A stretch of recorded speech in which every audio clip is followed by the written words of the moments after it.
Sasa ile challenge tulikuwa naye, tunatumia karibu nusu saa, na hiyo maji inakuja polepole. Alafu tulikuwa tunachota maji chafu, inasababisha ugonjwa wa kolera. Kwa damu iko pale chini, kwa hiyo mamiti sasa. Hiyo maji ndio watu walikuwa wanakunywa, na hiyo maji sio mzuri. Maji ambayo hakuna dawa yote iko, na maji ni chafu, wanyama wanakunywa. Hata watu walikuwa wanaogea ndani ya hiyo kisima.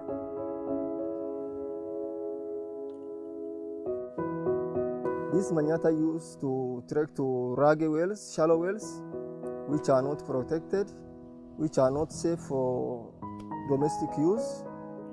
Huku shida sasa ni nyani ndio wanasumbua. Nyani wanaingia hiyo kisima, wanakojolea huko, wanaharibu maji.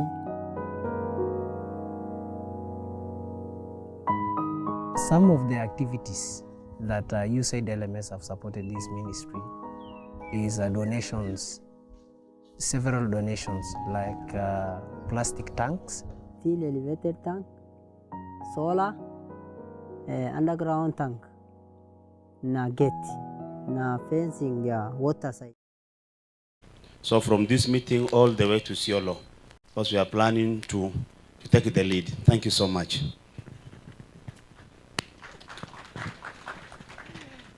Thank you. Hamjambo. I'm Marceline Adhiambo with the Resilience Learning Activity being implemented by the ACDI VOCA.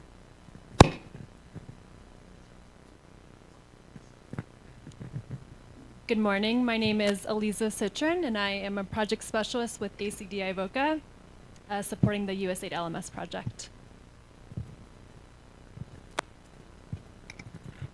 Good morning, all of you. My name's Lucy Lodenyi, coordinator with Victoria Foods, Turkana County. Thank you. Good morning. My name is John Kutwa of ACDI VOCA. I am the county program manager for the LMS, for the USAID LMS program. Thank you. Good morning, everyone. My name is Lilian Washida. Work for the LMS program, supporting from Nairobi. Thank you.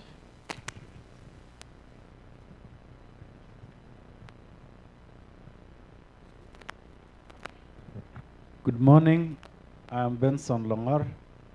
I work for the county government of Turkana, Department of Livestock Development. Habari zenu. Mulinke Mukumbu, afanyia Resilience Learning Activity, RLA, USAID, implemented by ACDI VOCA. Good morning. My name is Kimberly Fiona, the conference rapporteur.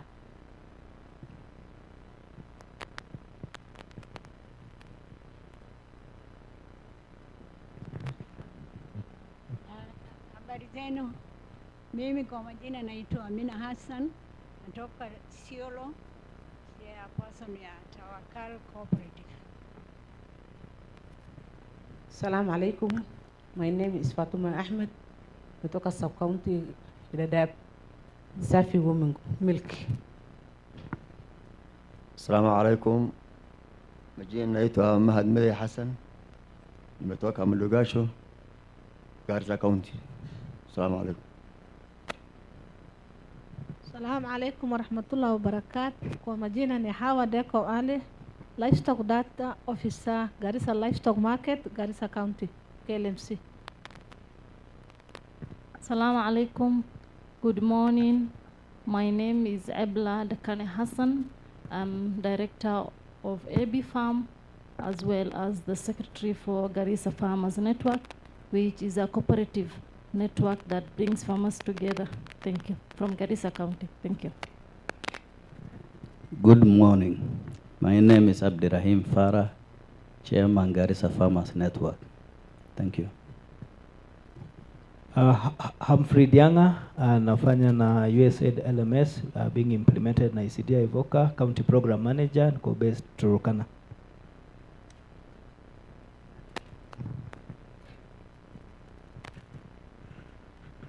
Good morning. My name is Alinur Mohammed. I'm a supervisory committee chairman, Tawakal Cooperative, owned by women-led and women enterprise. Good morning, everybody. My name is Ibrahim Mahmoud from Northern Meat Products, Isiolo. We mainly deal with processing of cow meat. Thank you. Good morning. My name is Lucy Tageno, LMS, Isiolo County. Good morning. My name is John Lamanyuki. I'm from Isiolo County, Oldonyoro Livestock Market, also attached to sub-county, and also secretary to Oldonyoro Livestock Cooperative Society. Thank you. Good morning. My name is Hassan Ali. I am from Isiolo County, Kina Ward. I am secretary to the Kina Ward Planning Committee. Good morning, everyone. I'm Mary Mumbe from Isiolo County, representing INVEMS agency. Yes, assalamu alaikum. I am Nasir Ali, Chair ICCU, Isiolo County Cooperative Union, collective of all cooperative and SACCOs in Isiolo County. I chair. Thank you.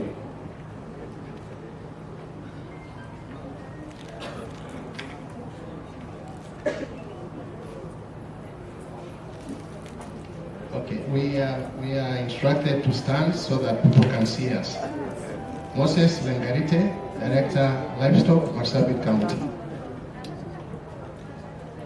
Good morning. Daniel Kapana from Marsabit County, Area Livestock China. Parisen, Susan Lenemira, Secretary of the 11 Water Association. Good morning.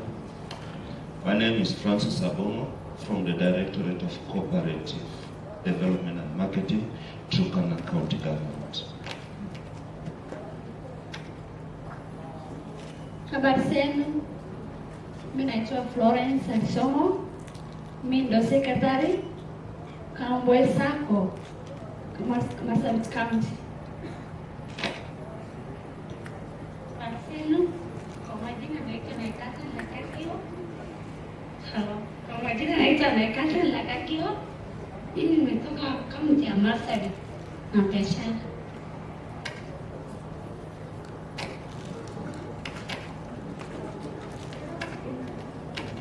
Assalamu alaikum. My name is Dayima Hassan, Director Cooperative Wajir County.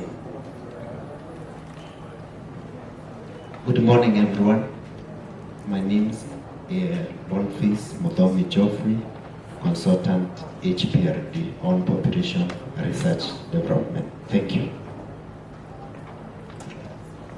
Good morning. My name is Martin Mwenda from HPRD on Population Research Development, Independent Consultant. Good morning. I'm Dorcas Babu, Smart Regional Consultant, LMS Program Manager. Good morning. My name is Herbert Kibet, working for USAID CUSA, implemented by SCDI Ivoca and funded by USAID. Thank you.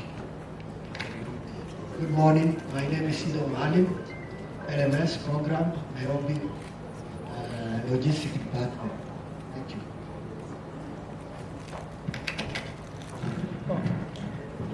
Good morning.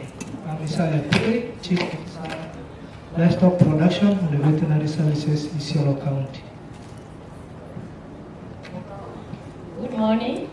I'm Lucy Kaburu, Chief Officer, Trade, Investment and Industrialization in Isiolo County. Good morning, everybody. Assalamu alaikum. My name is Abdulaziz Mohammed Jama. I'm the Chief Officer Cooperatives, SMEs and Enterprise Development in Isiolo County.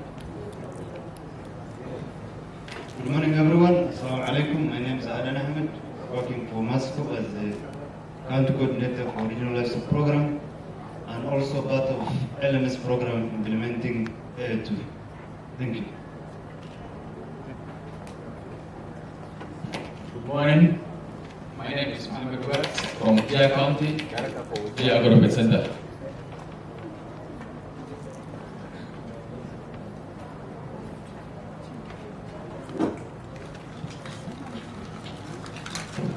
Assalamu alaikum warahmatullahi wabarakatuh. Hamjambo, majina ni Sadia Boru kutoka Isiolo County, naibu mwenyekiti Kenya National Chamber of Commerce and Industry na pia mwenyekiti Ward Plan Committee wa Bera Ward. Asante. Assalamu alaikum warahmatullahi wabarakatuh. Good morning everyone. My name is Mansoor Shabab. I work for the county government of Isiolo as Director for Investment and Industrialization Development. Thank you. Good morning. My name is Amos Udiambo, LMS Nairobi office. Thank you. Good morning. My name is Christopher Sanya. I work for LMS, Marsabit County Program Manager.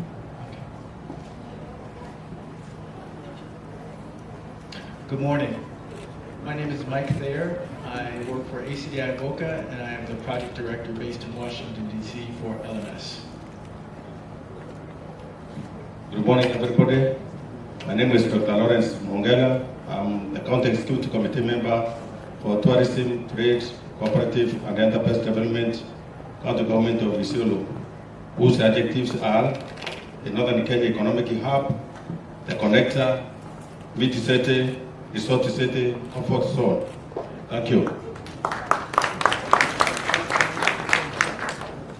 Good morning, everybody. My name is Benny Mayaka. I work for USAID Kuza. I am the Deputy Chief of Party for the program, and I'm happy to see everybody this morning. USAID Kuza is a USAID-funded project implemented in 10 FCDC counties, and we are glad to partner with you in increasing access to financial services in our regions. Thank you. Good morning. I'm Ernest Njoroge. I work with USAID, and I follow the different programs. I follow LMS, USA, Resilience Learning, Story. I'm a jack of all trade. It's a big pleasure to see you all.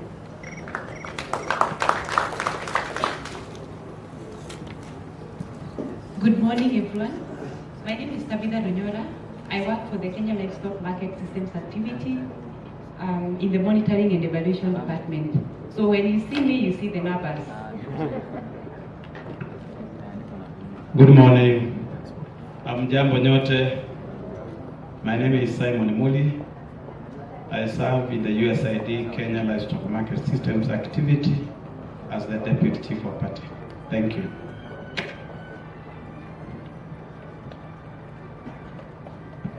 Morning all. My name is Christine Letuta from Samburu County. I'm the secretary of a group called LOSUK for the Production for Farmers Association. Thank you. Good morning. My name is Victor Dakabana. I am a chairperson of Laramatak Livestock Marketing.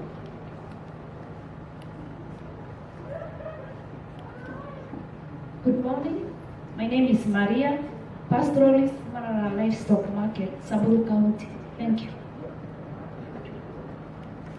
God is good. God is good all the time. My name is Lilian Letiwa, Secretary, Samburu Dairy Farmers Cooperative.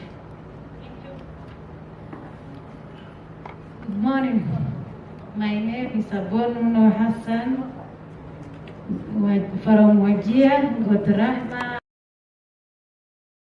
Cooperative. Assalamu alaikum. I am Ahmed Hussein, proprietor, Malaba Hills Beekeepers, Wajir North, Wajir County. Good morning.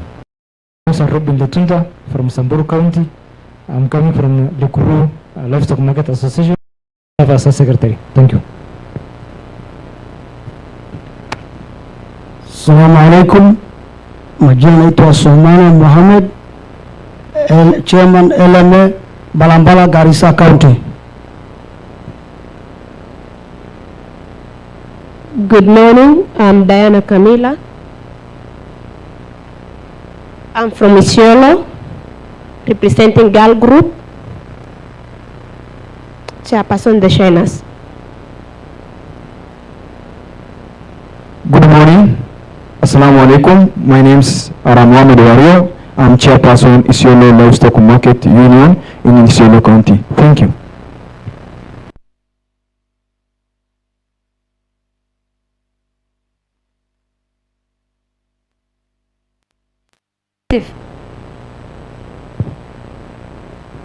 Assalamu alaikum. Natoka Wajir account. Litokea wa Buchiri. Atuma Ahdi. Good morning. My name is Simon Tia, Lodwa Livestock Chairperson. Lodwa Livestock Sako Chairperson from Turkana County.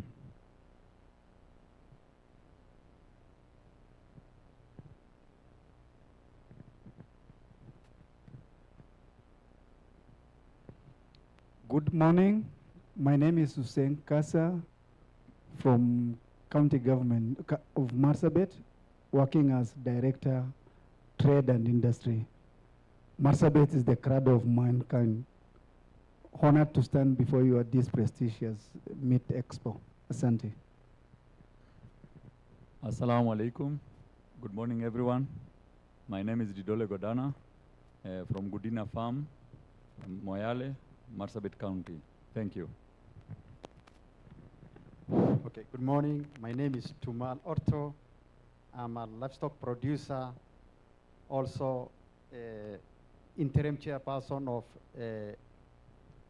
feed and feeder multi-stakeholder, and also Kenya Pastoral Association chairperson representing 10 FCDC counties. Thank you.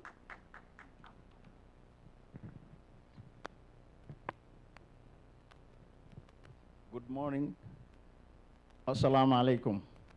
My name is Suleiman Omar, pastoralist, Butte Livestock Marketing Association, Wajir County, USAID, ACDI, FOCA. Thank you. Bismillahirrahmanirrahim. Assalamu alaikum. Good morning.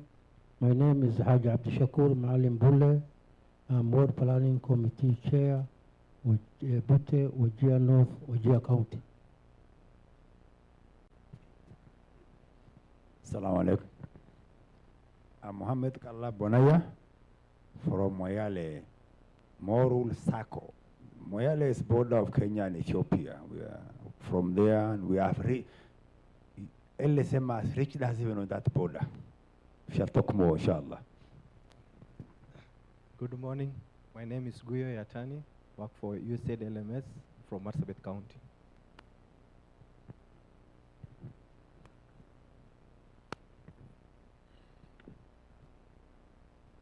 Amjambo. Kwa majina naitwa Thomas Epen Chudang. Nimetoka county Turkana, Lodwar. Ni member ya Livestock. Lodwar Market. Habari zenu yote. Kwa majina naitwa Peter Sorote Okwom. Natoka kaunti ya Turkana. Alafu mimi ndio chairman ya soko ya Lodwar ya Central.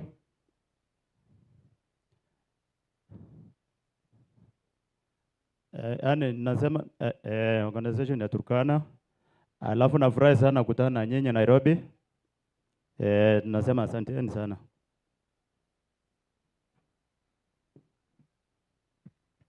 Habari ya wote. Kwani watu wamekasirika amani? Habari ya wote. Kwa majina naitwa Christine Arupe.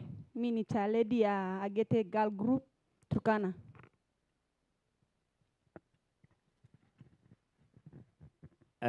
Bismillahirrahmanirrahim. Assalamu alaikum. Amujambo yote. Mimi natoka kaunti ya Wajir, bali naitwa Basweni, ni chairman ya pale LMA. Asanteni sana. Jina naitwa Mukhtar Samburu. Good morning to you all. My name is Abdullah Dair. I work for USAID LMS program as Enterprise Development Coordinator in Garissa. Thank you. Habari za kila mtu. My names are Lokuno Andrew Nalukoi, Kataboy Water Users Association, Turkana County. Thank you.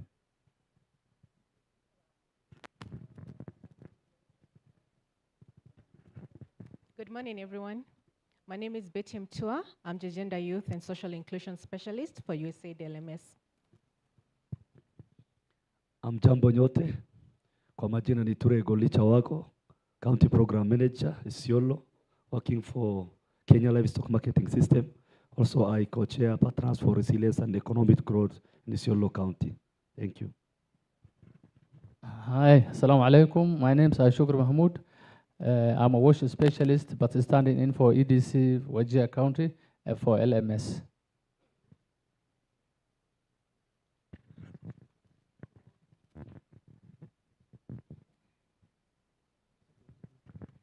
So naomba tusimamie hapo, tutaendelea.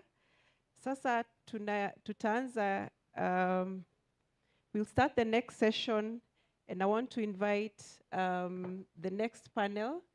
And before we do that, I want to request all the chief officers, CECs, directors to come and sit with us here in front. Na sababu hii mradi bado ni ya community, tunataka kurecognize wale wamevaa in the traditional regalia representing each communities.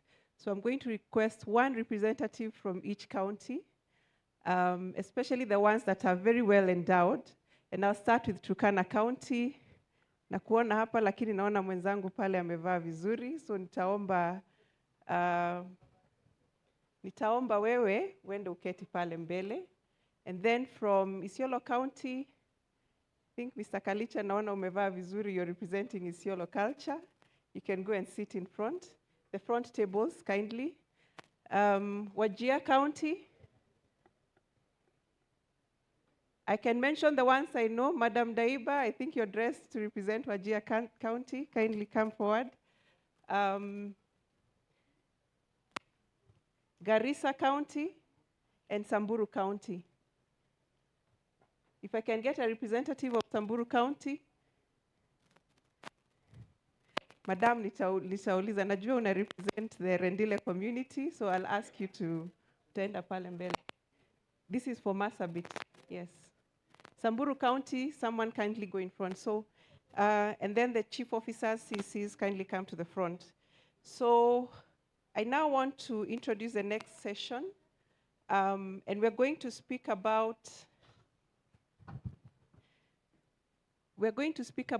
the livestock market systems activity that was funded by USAID for a period of 6 years. And the program was in the 6 counties of Isiolo, Marsabit, Samburu, Turkana, Wajir, and Garissa. And it was meant to work with communities, work with the counties, and actually create a systems change for trade, for leadership, for governance, and a lot of things that we shall talk today. So we did have partners in the program. ACD Avoca was a prime. And I'm going to invite Joe Sanders, who is the chief of party of the program, to make a presentation. The other partners were BOMA Project, Mercycorps, and Smart Regional Consultants, who I will call later after Joe's presentation. And then we'll have a whole hour of discussions between the program implementing partners and the communities represented here today. Thank you, Joe.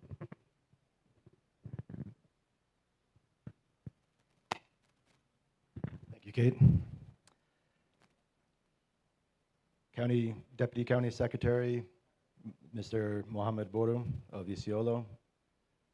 CEC of Trade of Isiolo, Dr. Lawrence Mungela. All protocols observed.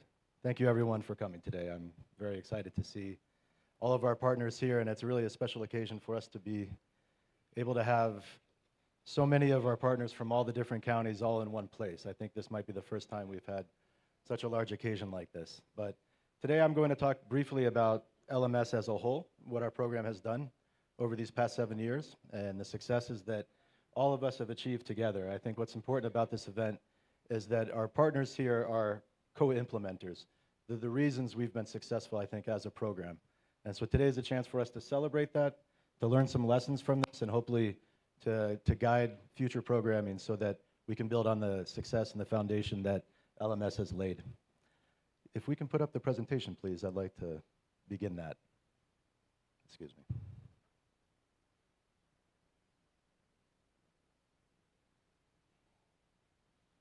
While it's coming on, let me get started.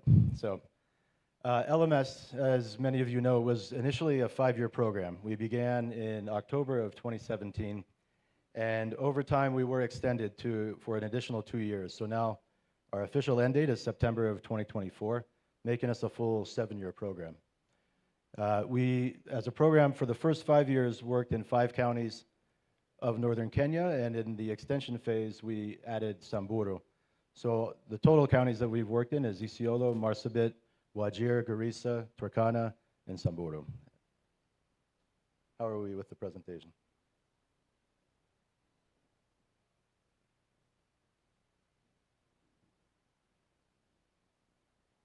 I'll continue.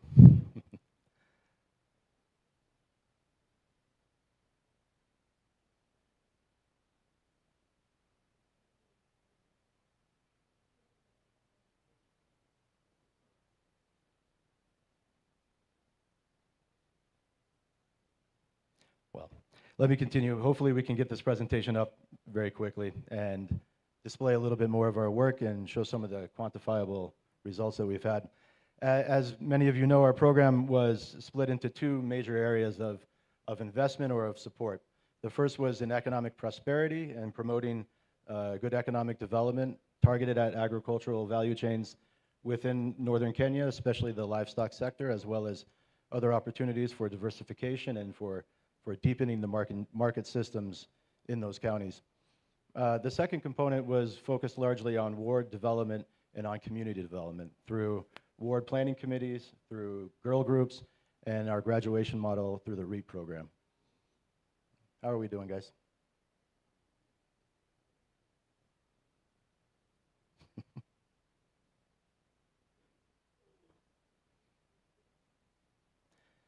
The basic approach of LMS has been a push-pull approach where we build up capacities, we strengthen capacities at the community and individual level in order to increase the ability for key individuals, especially young people, women, other segments of society that can now become active participants in productive value chains in the different areas of economic development that we've supported. That is the push aspect of LMS, where we're working with grassroots to build the capacity and bring them into productive economic activities that we're supporting through our economic development initiatives. So through our various economic investments, we've been able to bring new actors into these market systems, expand these market systems, and allow them a platform for growth. Here we go. Let's go back to the first slide. I was trying to remember what was on my slide, but I want to make sure I didn't miss any important points. So I've described the time frame of the program, the 2 main objectives of expanding and diversifying economic opportunities and strengthening community resilience. It's important to mention that we implemented our program through key partners that were with us since the beginning of the program. Our most important and most comprehensive partnership has been with the county governments. I'll describe a little bit more how we've strengthened that relationship, ultimately to the point where we've co-designed and co-implemented our work together, ensuring that we as a program are addressing the key priorities for the county government and supporting their initiatives to be responsive and to address the demands and the needs of their constituents. Our other key partners since the beginning of this program have been Mercy Corps, SRC, and BOMA, and we'll describe a bit later, also through the participants of this session, the work that they have done and the key investments that they've made in this process of our program. Please, next slide. So I was describing a bit earlier the push and pull approach of LMS and the fact that we first begin at strengthening community capacities. I mentioned through ward development, through empowering young women, through the GIRL program, and through our integrated approach with county governments to support initiatives within the CIDP, within the annual planning, and ultimately co-investing in our activities. The pool aspect of our program is the expansion or the diversification of viable economic opportunities. We've addressed this in many ways, and many of the participants here today are part of that activity and that success. The first is to focus largely on the livestock sector, to bring livestock producers from subsistence, out of subsistence, into commercial livestock production. We've supported diversification of livelihoods. This is a really critical aspect to strengthening the economic development of the region. The dependence on livestock is high, but the opportunity for diversification for new economic activities, and particularly in agricultural value chains, is very high, and I think we've made significant gains in that. Access to capital is crucial for sustainability, for growth, for expansion of new market opportunities, and this is something that we have been very proactive in, and we've also worked closely with our partners, including the CUSA program, which is designed to increase access to capital for these kinds of investments that we've supported over the life of LMS. Strengthening the policy environment. Our policy work is largely focused at the county government level and on policies that are relevant to the sectors and to the market actors that we're working with. We've taken a very comprehensive approach from developing policy, helping the public participation process go through, and enactment of policy. But also, more importantly, it's the implementation of policy that is the most important. And I think our collaboration with county governments has allowed us to work closely together to identify areas where there's challenges, and for LMS to be able to provide support in training, technical capacity, and other areas that strengthen counties' ability to implement their policies and ultimately be responsive to the demands of their constituents. Finally, youth employability and work readiness is another critical aspect of this. To deepen the economic development process within these counties, it's important that we engage individuals, and especially young people, in new opportunities to generate growth, to create jobs, and to integrate them into these productive value chains that are so important in the region. Finally, the goal of all these efforts, combined efforts together, is to increase resilience, reduction in hunger and poverty and malnutrition, and most importantly, economic development and growth. There's some cross-cutting areas that we've worked in throughout all of our activities that are mentioned here, including women and youth, market systems development, nutrition, attention to WASH, and collaborative learning. Please, the next slide. Next slide, please.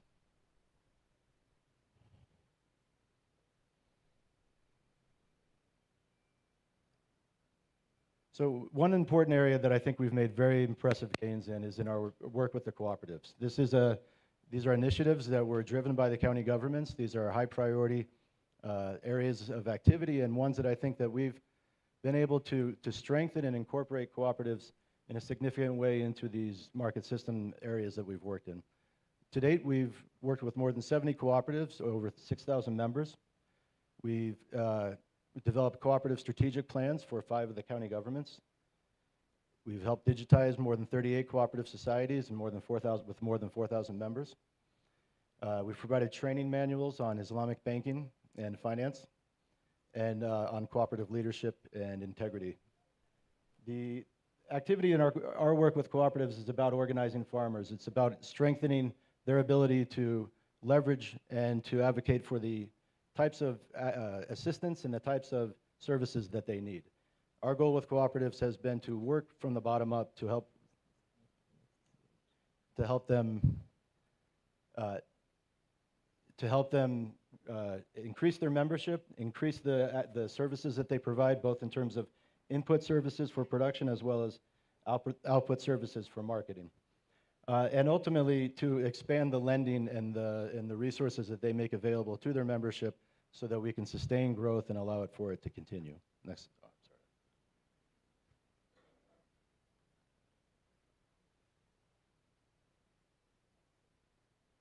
Excuse me. Is this going backwards? I'm sorry.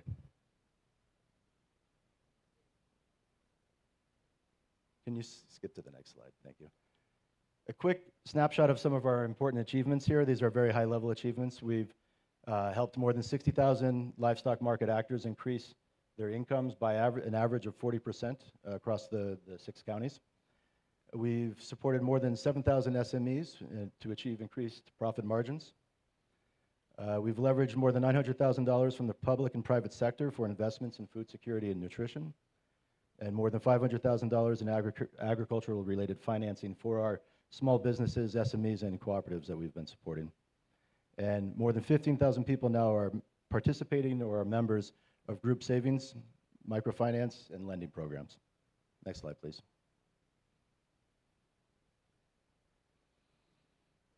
So this is a bit of description of our extension period. Like I mentioned, we were a 5-year program initially designed to end in September of 2022. At the time, of course, the drought was at its peak. The crisis caused by the war in Ukraine and the increases in prices of food commodities and the decrease in availability were critical issues that we wanted to be able to address during our extension period to ensure that markets stay vibrant, stay active, and are able to withstand the shock of the drought and of the other crises that have been occurring. So our support was in 3 key areas: in economic stimulus, in WASH development, and in strengthening key institutions at the grassroots level. The economic stimulus work was largely focused on food and livestock traders, transporters, key actors in the markets that were in need of working capital in order to maintain business activity, but also critical to being able to provide the services, commodities, and foodstuffs that are important to people in these communities.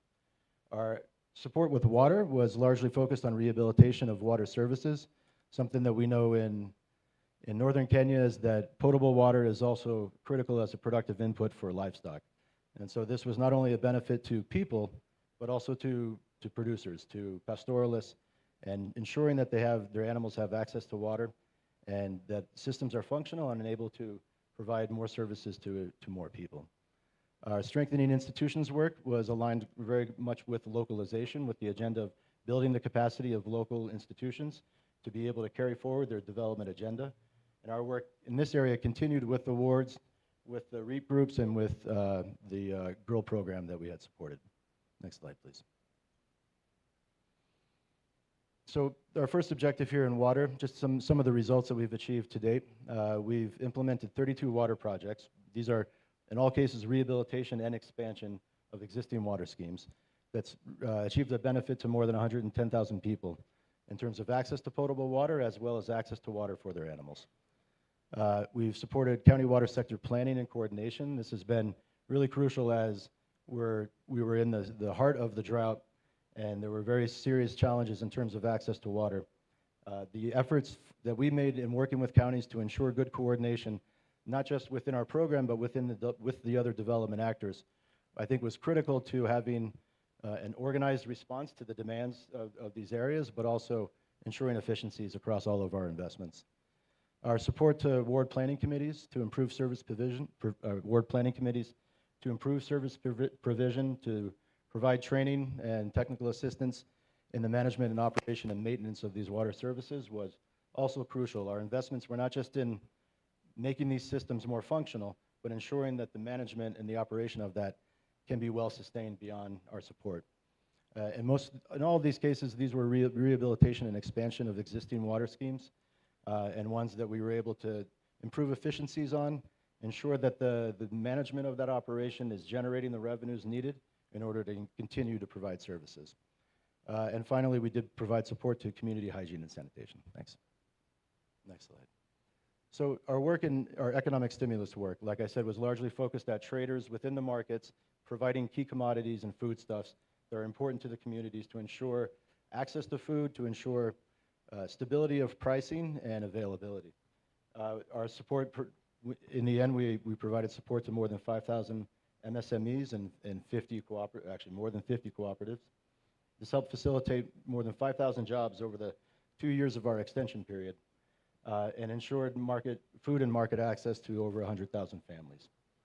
This helped stimulate market operations, and we did this largely through cash transfers with our key market traders.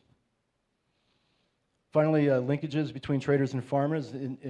This is an activity, obviously, that we were doing after 5 years of our work with MSMEs, with key traders, with livestock producers, and it gave us an opportunity to continue to strengthen those bonds, those relationships, and those business opportunities that can come from this.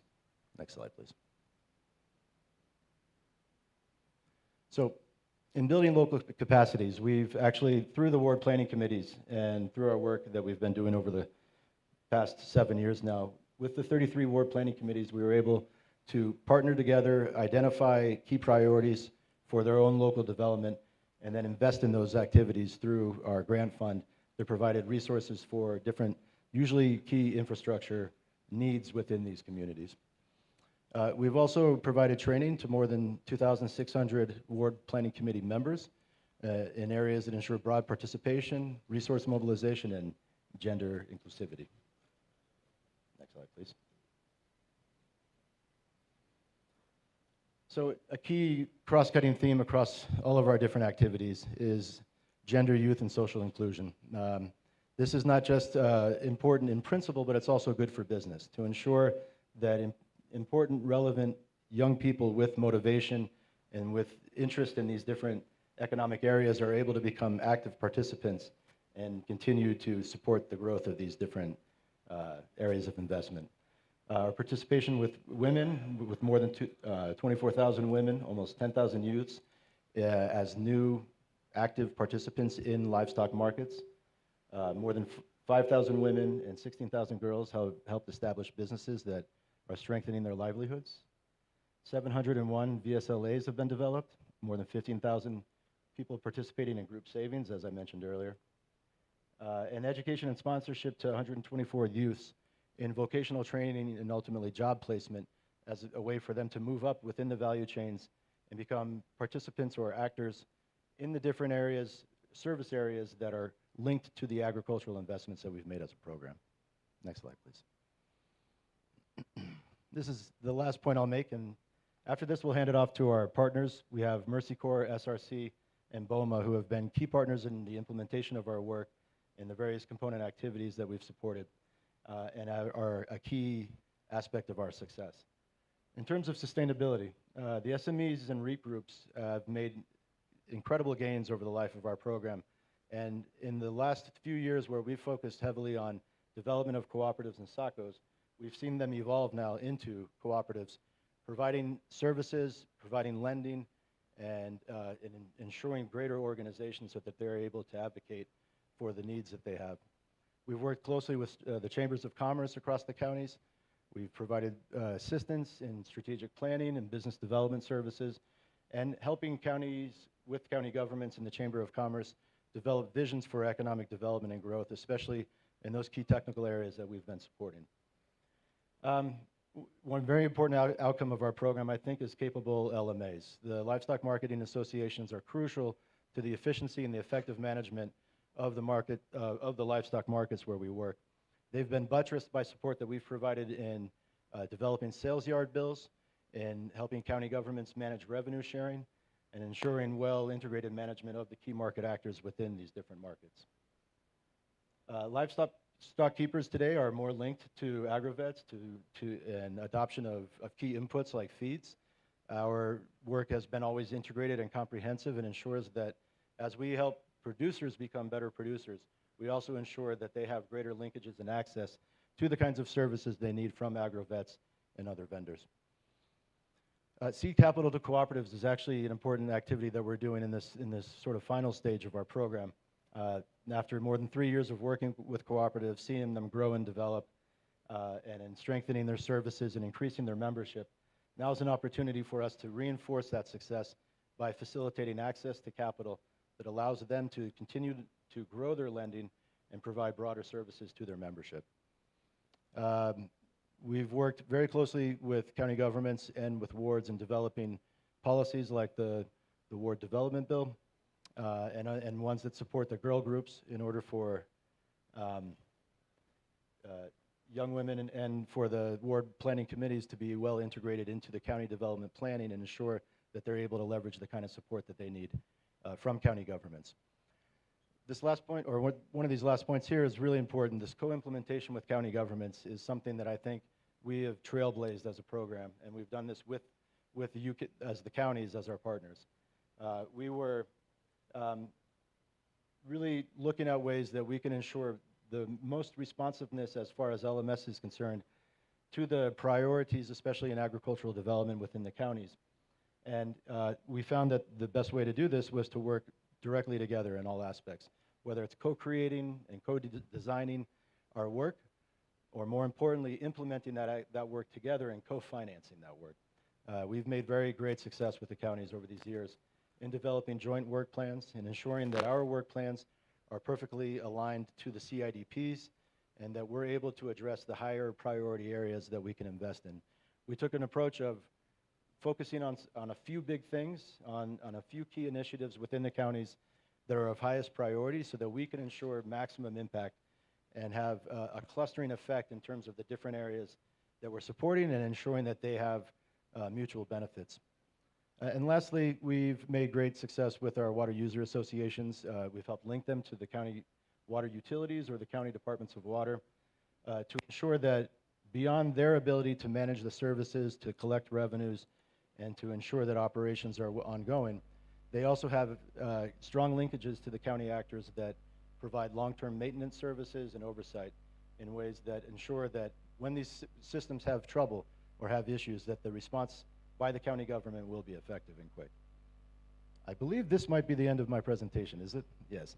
This is where I stop, and I will hand it off to our partners to expand more on the work that we've done, and then afterwards we look forward to some questions and a chance to discuss the other successes we've had. Thank you very much.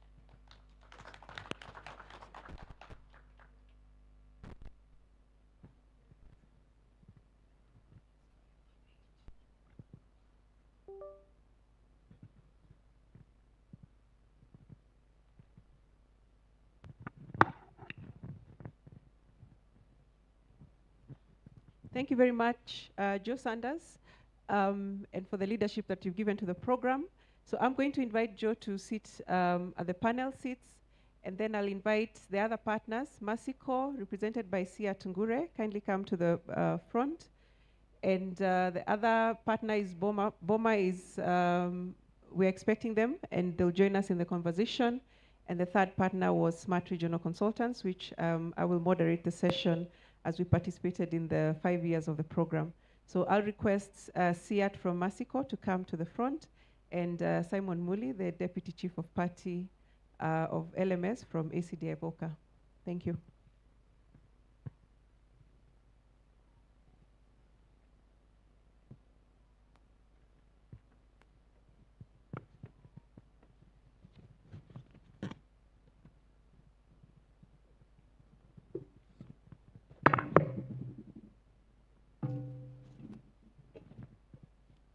So as we wait on Masiko and Boma, we can start the discussion. And from the presentation done by Joe Sanders, we really would like to recognize the value of a market systems approach. There's been a lot of value, like we've seen, that has gone to the community and the county. A lot of SMEs benefited, a lot of cooperatives benefited, VSLAs benefited, and we can see over 7,400 MSMEs got business opportunities, either through cash grants or through equipment grants. Construction was done. Infrastructure is something that is very needed in the north in order to get SMEs to start value addition and processing. Over $2 million has been leveraged directly to SMEs or to cooperatives or to wholesale financiers who have also come on board to provide financing to on lenders to micro enterprises.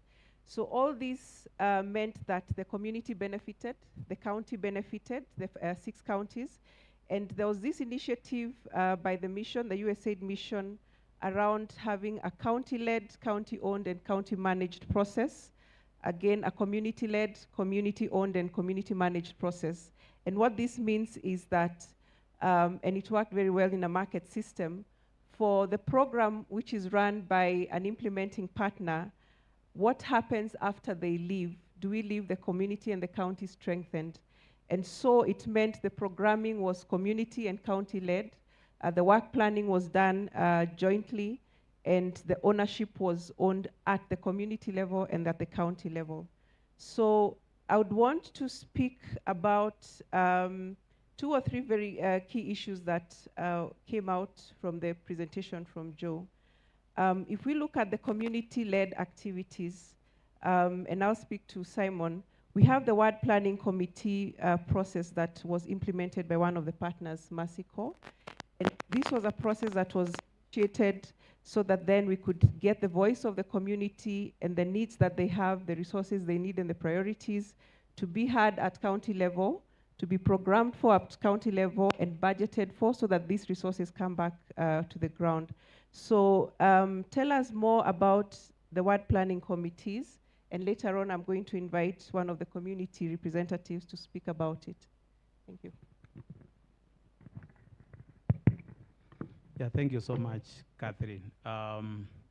Like Joe had earlier on mentioned, our approach in the implementation of USAID Kenya Livestock Market Systems was more focused on working with county governments in the spirit of localization, ensuring that whatever initiatives that we are doing, they are purely owned and identified by the communities themselves.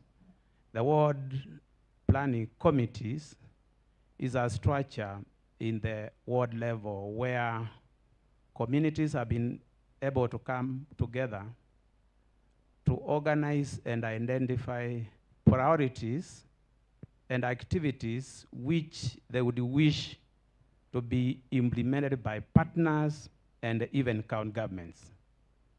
What we have been doing over the years in the implementation of the program Kenya Livestock Market Systems activity was working very closely with the ward planning committees in the identification of activities and the priorities which, whenever we have an activity to implement, say for example a water project or any other activity, they are always in the forefront of identifying. And then in addition to that, they develop a list of the activities and the projects which they would want implemented by partners and what they would wish the county governments to do for them. One of the successes we have seen is that activities done by the county governments are the priorities already identified through the ward planning committees. And in addition, those activities are even incorporated into the county integrated development plan.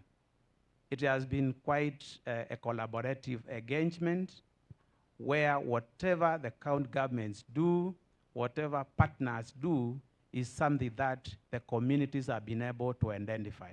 And moving forward, there is nothing like communities saying that this was just imposed into us, but it is something that the communities have been able to identify. And we have seen a lot of community engagement, ownership, and communities taking up those initiatives because it is something that they have identified for themselves. Thank you so much.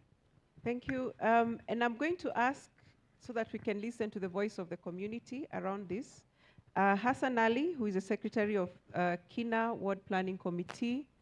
Kina Ward is in Isiolo County. Someone please pass the mic to him. And he has the first good examples of how community prioritized initiatives have been passed on to decision-making levels. Kindly pass on the microphone to him.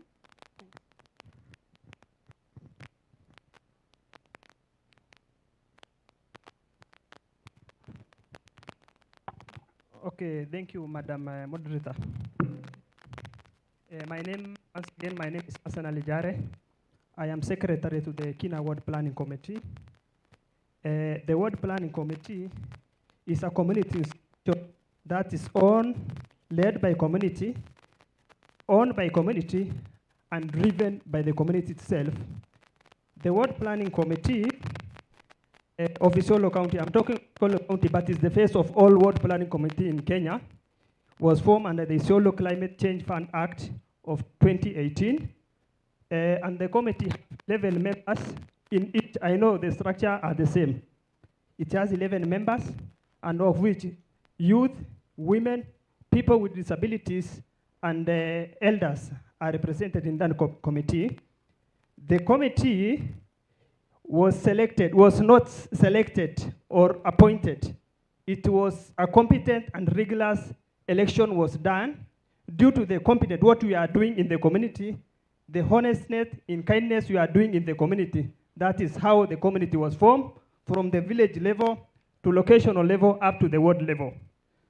The ward planning committee, we have trained a lot by LMS program.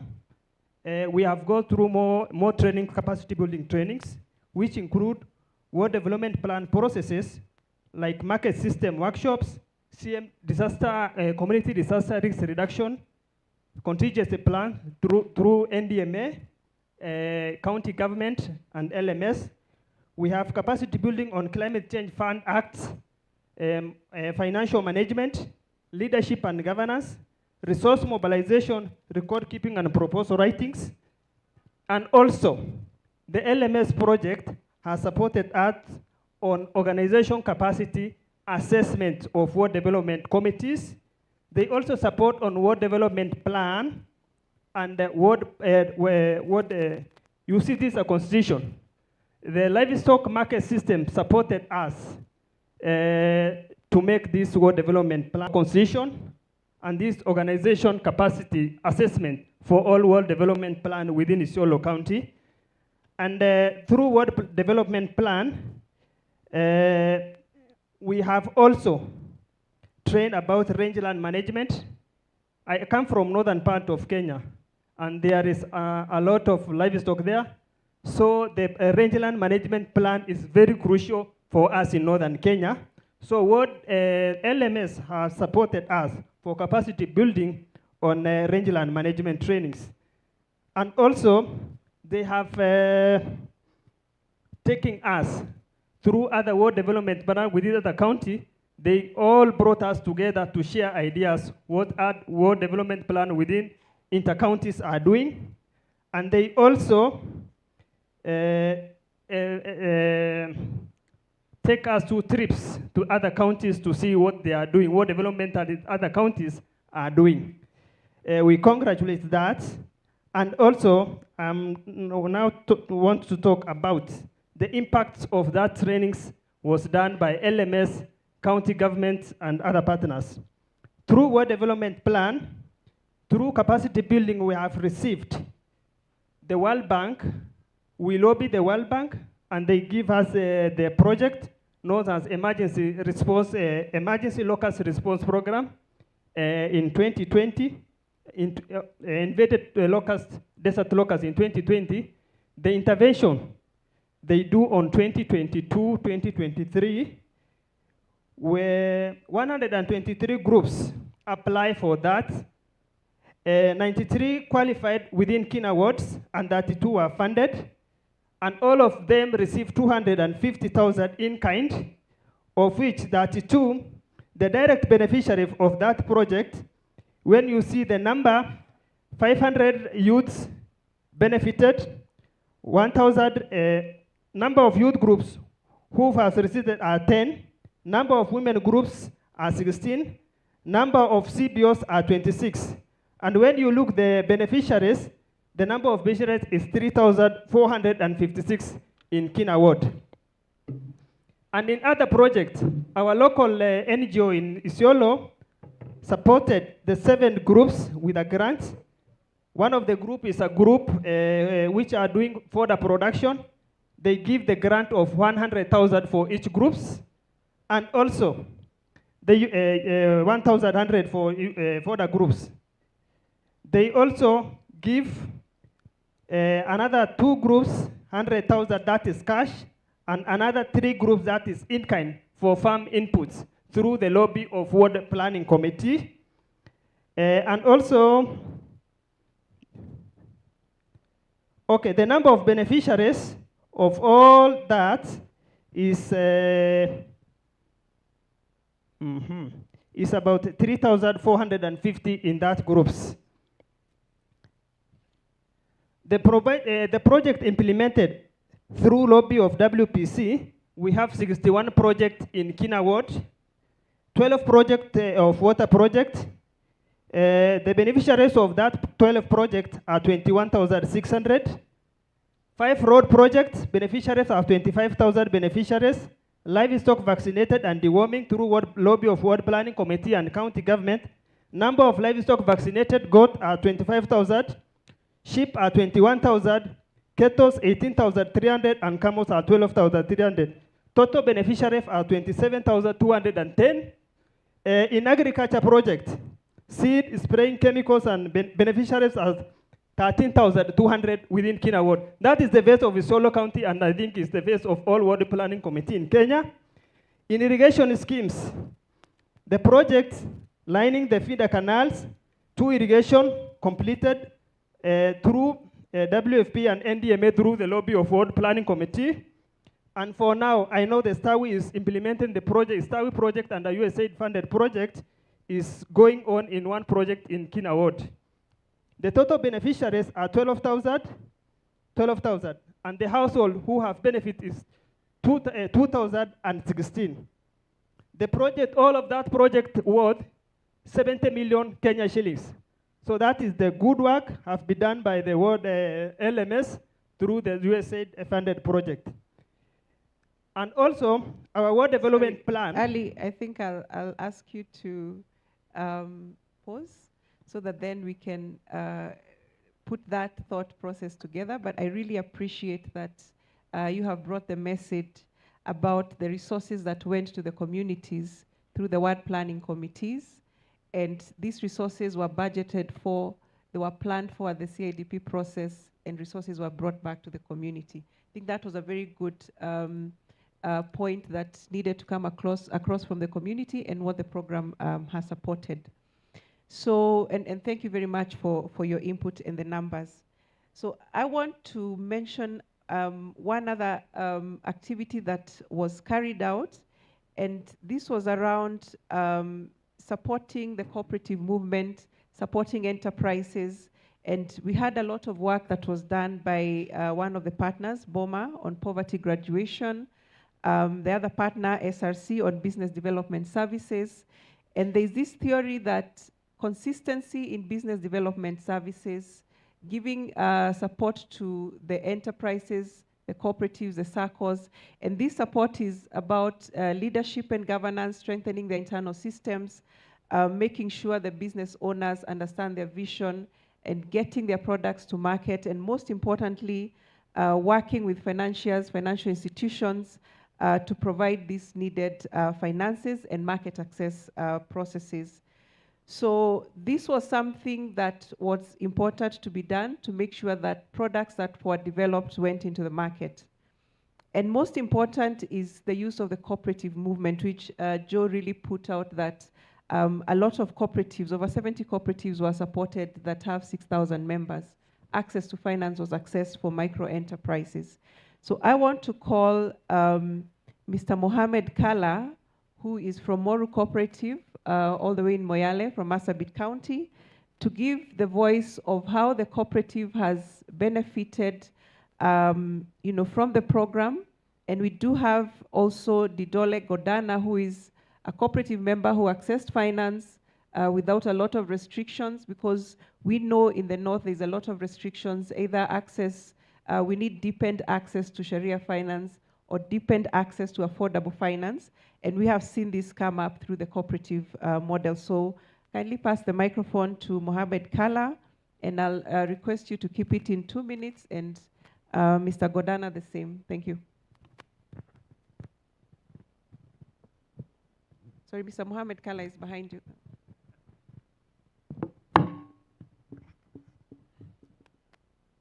Assalamu alaikum. Nasikia kweli? Nasikia kisawasawa kweli? Naitwa Mohamed. I come from Moyale, Kenya-Ethiopian border. We're just on the border. That's a very remote area compared where we are today. So LMS reached us through our cooperative department of devolved units. They identified certain group to be reached. When they reached us, actually we were on our knees because of the drought, because of the COVID. They came actually when we are on our knees. When they came through identification by a cooperative department of devolved units, they trained us in management, leadership. Actually, we used to operate from one of the members' house. Then they removed us from the house. They furnished an office, computers, chairs, tables, cabinets, filing, and pack of safe boxes. They gave us, and then we now came from somebody's house to an office.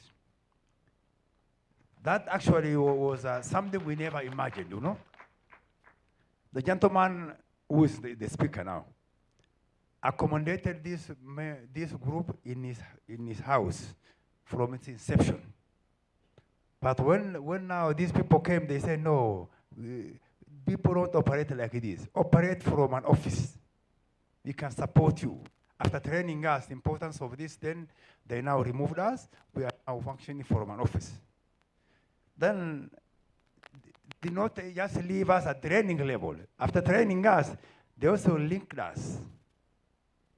They linked us to another sister organization, which supported us financially, and we reached to more members. And we dispersed what we are never dispersed last year. That is 20 million, or 10 million in that single period to 20 members. With less restrictions again. We don't normally charge interest, but just a small processing fee. And we, especially youths, women, among them. In fact, I would have brought a lady which would have actually explained things very well here, because she benefited number of times, and she's now running a clinic. We purchased a dental chair, expand our clinic, and she's now paying monthly comfortably to the group when we gave her 1.2 million in 1 year. Then a young man called now Didole, which was one of our members. When he got, he's a chicken poultry farmer. When he got support from somewhere where he can now do business, he had some strain. He came to us and told, oh, we can hold your hand. We gave him, he will tell you. Within 1 day, we are able to finance him, take him from where he was, where we could explain to you now. So this is how we are reached from such a remote area and supported. Thank you. So Mr. Godana, just experience from one of the members borrowing from the cooperative. Assalamu alaikum. Yeah, my name, as said, is Didole Godana Guyo. Yeah, I'm the director, the CEO of Gudina Poultry Farm in Moyale. So we were granted, we were funded sometimes 2016. And then we started our poultry from, we had 200 poultries. After being funded, that is, they built us for a house and the cages. After that, we were able to raise 1,000 layers. Then from the name Gudina, it means advancement. We advanced to 2,000, the year 2020. Then later on, we advanced to 5,000. At that time now, we started some building. We wanted to advance to 10,000. Then our finances went down. And we got a contract to supply 7,500 chicks. So at that time, when our finances were down, because I was the member of Morio Sacco, I went to them.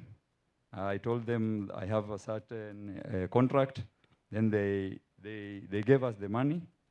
we were able to do the contract, and we have already paid in 3 months. So they are doing a good job. Even LMS have been helping us through capacity building and training like this. So I congratulate them because of what they are doing. Thank you so much. Thank you very much, Mr. Godana. And we can see the trickle down of access to finance down to the micro enterprises. And the best process and pathway is through the cooperative movement because of joint objectives, and it is easier for wholesale financiers to finance cooperatives and strengthen the process of micro enterprises. Then to bring this conversation towards the end, it's very important to recognize livestock trade in the north. There's a lot of livestock traded, and the market process, the livestock markets, is one of the infrastructures that were supported by the Livestock Market Systems Program and an earlier sister program, Regal AG. And it is important that we capture the value that markets that were built that have brought income to smallholder farmers, and also the value of strengthening those livestock market associations. So I'll quickly mention, ask Joe to comment about the markets that were built in the 5 counties, and looking at the value that was anticipated in terms of the infrastructure development. And then secondly, I'm going to go to a livestock market association member and also leader from Isiolo County, and we'll hear more about the strengthening of their systems and how that has helped create vibrancy in the markets. Thank you. Thank you, Kate. So actually, the markets that we're talking about were constructed under our predecessor project called Regal AG. And I think what LMS has done is take those markets to the next level. That obviously the infrastructure is crucial for us to be able to have a more organized livestock trade within these areas.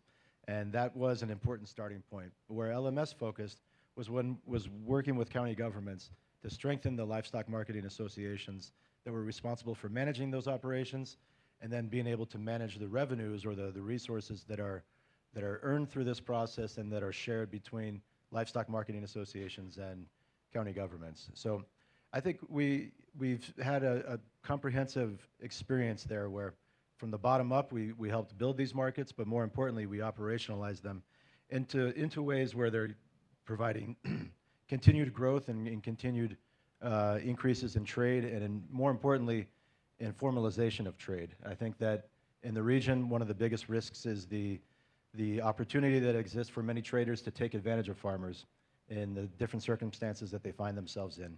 When you have informal structures and informal organizational structures that are part of that system, it becomes easy to exploit farmers and take advantage of them under different varying circumstances. I think that where we've made great success is in increasing their ability to advocate and improving the management of these market systems, and ensuring that county governments are well integrated and participating in the oversight and management and efficiency of those systems. Since we're going to come to an end too, I think it's worth mentioning that one of the key aspects of our work has been what was provided by SRC and Business Development Services. I think that for us, SRC is not just an excellent partner, but also a success story. I think our goal as a program is to strengthen the local organizations and institutions that play a permanent role in facilitating the kinds of business and the kinds of opportunities that we've been there to trigger or to kickstart. What I've seen with SRC is that we've gone from having them as a great partner that's helped provide these business development services to the SMEs, to the marketing associations and others in ways that sharpen them, that strengthen their, like she said, their vision, and really their planning for how to grow and how to expand their business. But what's really crucial is permanence. And we've seen through our time with SRC that they've gone from being an implementer of LMS to now a core actor in all of these counties through new activities, through a permanent presence in this area. And I think to us that's been a great success, and I congratulate you, Kate, for the great work that you've done. Thank you. Thank you, Joe. In our culture, we don't blow our own horns, so thank you for bringing that up. And we really appreciate the fact that USAID programming looks at strengthening local institutions, and yes, for sure, we have local presence in these 6 counties. And to strengthen the conversation on livestock market associations, I want to give 3 minutes to Mohamed Wario from Isiolo County. I met Mohamed Wario in 2018 when he was the youth leader in the Isiolo livestock market. And a lot of advocacy was going to get youth leadership at the top of leadership. And today, he's the chair of the Livestock Market Association, and he's also the chair of the Union of Livestock Market Associations in Isiolo. And in 3 minutes, kindly give us the journey around the strengthening of institutions, youth in leadership, and the value that the union umbrella body has brought to the voice of livestock market associations. Thank you.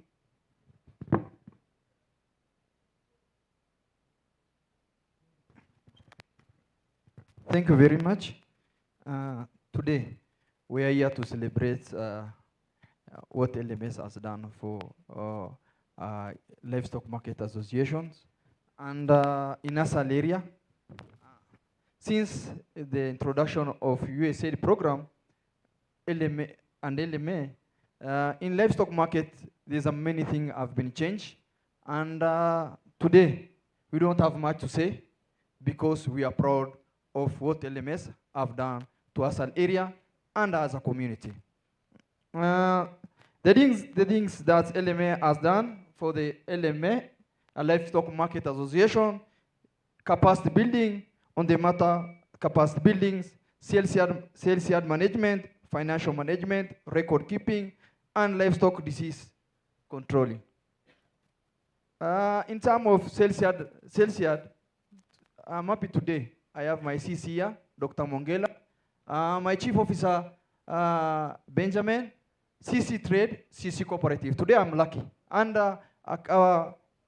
my brother, Count Secretary, Assistant Count Secretary, Mr. Mohamed Boru. In sales yard, there's something called co-management, sharing of revenue between county government and community. And we are happy because of LMS, they have tried to push county government to adopt. And very soon, through LMS and the USAID program will start now or will, like Isiolo, soon. I think in July, the co-management or sales yard bill will start now working. And in terms of success, sales yard, in terms of success, we are happy today because of LMS, and USAID program. Even community have a stake in the market, and they have something to contribute and even pay revenue because of this program. Before, they said this something is for county government, it's nothing we get, even to pay revenue, it was. But today, even the county, even the community, they own something in the market. Through the LMA program, our traders from the Asal area, they have been given a grant so that during the COVID-19, during a long drought season, now to strengthen the market, today we are happy. And many times when the USAID program and USAID visit, when they go to the market and see what people are doing there, they have seen, there's a many story they have seen and a very successful story there. Like last week, in my market, there's a lady called Mama Fatuma Wanjera. During the COVID-19, every business was shut down. And after that USAID program, LMS program, we were able to give her, through LMA, we give her 30,000. Today, she supply meat. She's now she has a farm, and she's among the ladies now who supply poultry or the chickens to the hotels. Last week, she has around 500 layer, 50 small chicks, and many other things she have already started, and now she has even started employing people, not from trading of livestock and even livestock poultry keeping. So all these are success story. We have a cooperative. The cooperative is a financial institution. USAID spearhead in the solo livestock market and all livestock market.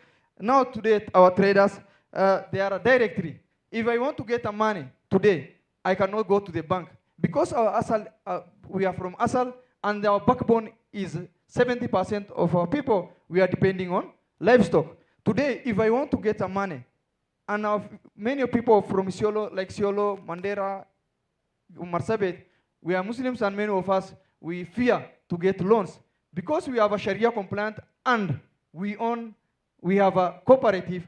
Today, if I want to get a loan, I will go there, I will take the form and fill. After 2 hours, or even market has been constructed, and through employment, market has created both women and youth employment through SMEs, enterprise that offer services in the market. For example, we have the youths who sometimes they just sit down there idling. Today we give them a job like loadings. They even mark the animals in the holding pens. And there are many youths today. We have now started giving them a morale. In Kenya, we cannot all be employed. There's opportunity in livestock market. And it's not only job to go right border or being employed by national government, county government, or white job caller. So we have introduced a system that even youth can go there in the market. We are the idols. We are like best example in those market. We show them, why don't you come to the market and start trading with even one goat, one cow, one cattle, 3 sheep. And now we have now started to introduce many youths in the market. Last USA trip visit, you have seen now we have now more than 50, 60 youths in the market. Like before, it was only we have around 5 or 6. Now we have many youths in the market. It's not only in the solo livestock market, but in the all livestock in the entire region, which was being supported by the USAID program through LMS livestock market system. Lastly, we have a union. We have started now having a union. Like I'm the chairperson to the union, and now LMS have now started come up with a union, so that even if the co-management starting working, now we have a one voice. We can able to talk with the county government. We can able to push even the governor. We can able to push the CC, chief officer, and even we can able to talk with one voice. Union is important. Because if you talk only as individual or as one market, even governor, chief officer livestock, CC will not hear us.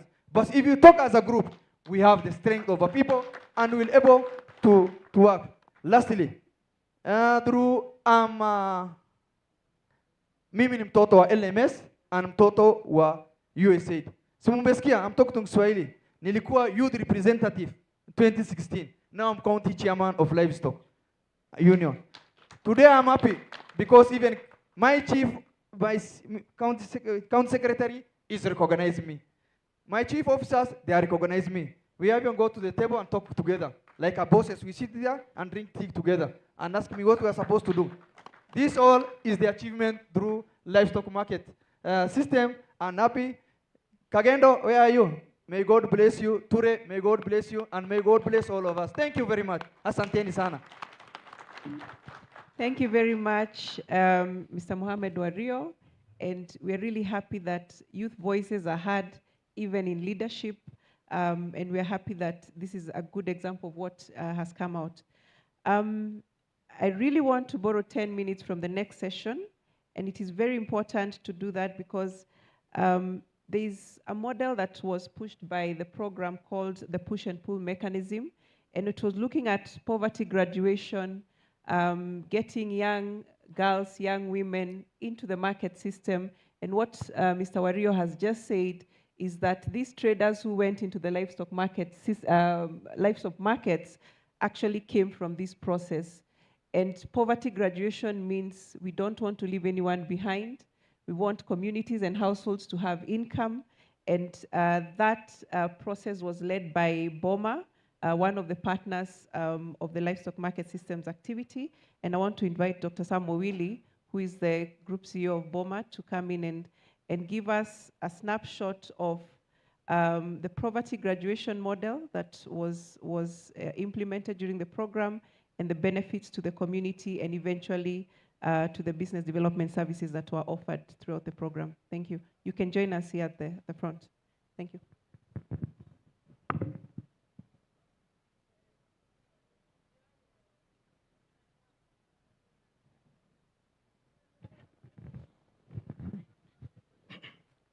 Good morning, everyone. Yeah, I see so many friends in the gathering, so I'm really pleased to be part of this, and apologies for arriving late. I think there was a mix-up in the program, so I'd actually believed that the session would start at 10:45.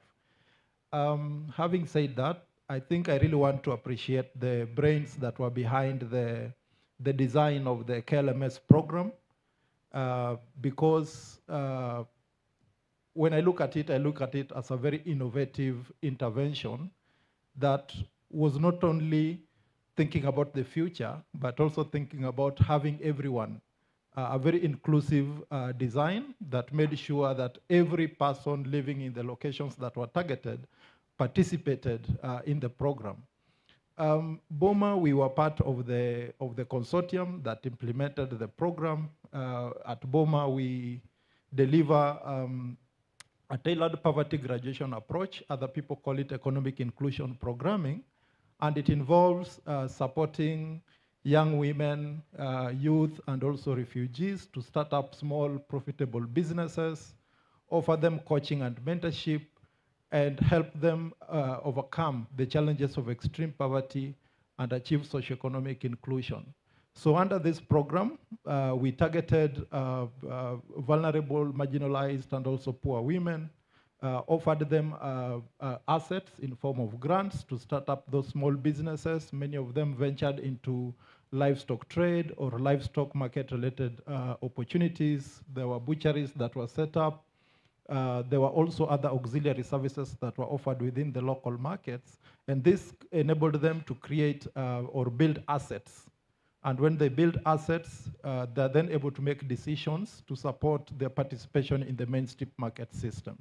So it's very important, in my view, that this was considered by the program, because it not only gave the women a voice. We have many women who can speak, like the gentleman that I just found talking here, who really came out strongly empowered and are now earning a livelihood out of the market systems that were developed. So in my view, I think this was very innovative and one of those models that I would really encourage that in future programming, even as KLMS transitions out, it could be factored in development planning around these locations. These models, again, have been appreciated. There's a lot of scale-up activities that are going on. So I think we do need to be proud as counties that participated in the KLMS intervention and showcase these lessons across the globe to really see how we can create both push and pull mechanisms to support holistic development in areas where we come from. In the northern frontier, I think livestock presents the most viable commercial opportunity to support these livelihoods. Because of really the disproportionate level of investments that go there, we don't have so many industries to employ people. And I think the best way to really empower somebody to start off is to help them leverage the opportunities that are immediately available, support them to strengthen their indigenous skills, build their knowledge, and show them the opportunities. And my experience with the people in this area is that they're more than ready and willing to seize those opportunities and become self-independent if you offer them the opportunity to learn, coach, and provide them with the linkages required to build their livelihoods. Thank you. So thank you very much. And to bring that to a close, I think we need to appreciate access to finance as a very good pathway for SMEs to be strengthened, the small groups. And I'll ask you, Dr. Owili, to mention about the savings group model that is within the poverty graduation, and how that has empowered communities and eventually a pathway to the cooperative movement I think we were speaking about. And then I will ask Simon Muli to speak about the strengthening of cooperatives that was done by the program and how we can link these two, because access to finance in the north has two challenges. SMEs are not getting the affordable, accessible finance from the mainstream commercial providers in the prices that fit the models of business they have. Additionally, we're not getting a lot of financial institutions going there. However, the cooperative model is a model that can be used for wholesale financing to provide micro enterprises, smallholder farmers with access to finance. So we would like to appreciate the savings group model or the VSLA model that is very heavy in the north, and also how we can link that to the cooperative model with Simon. So we start with Sam. Yeah, access to finance and access to capital still remains a big challenge, particularly when you look at the profile of participants within the livestock market systems in northern Kenya. For us to create viable business enterprises or even profitable businesses, we really do need to critically look at the issue of access to finance. And I think this is perhaps one area which our mainstream financial service providers have not, for lack of a better word, deeply thought through on how to package products that are tailored and suitable for the opportunities of business people that are in these locations. So a lot of models have been tried. I think there have been, interventions like guarantee financing, producing chama products, and so on.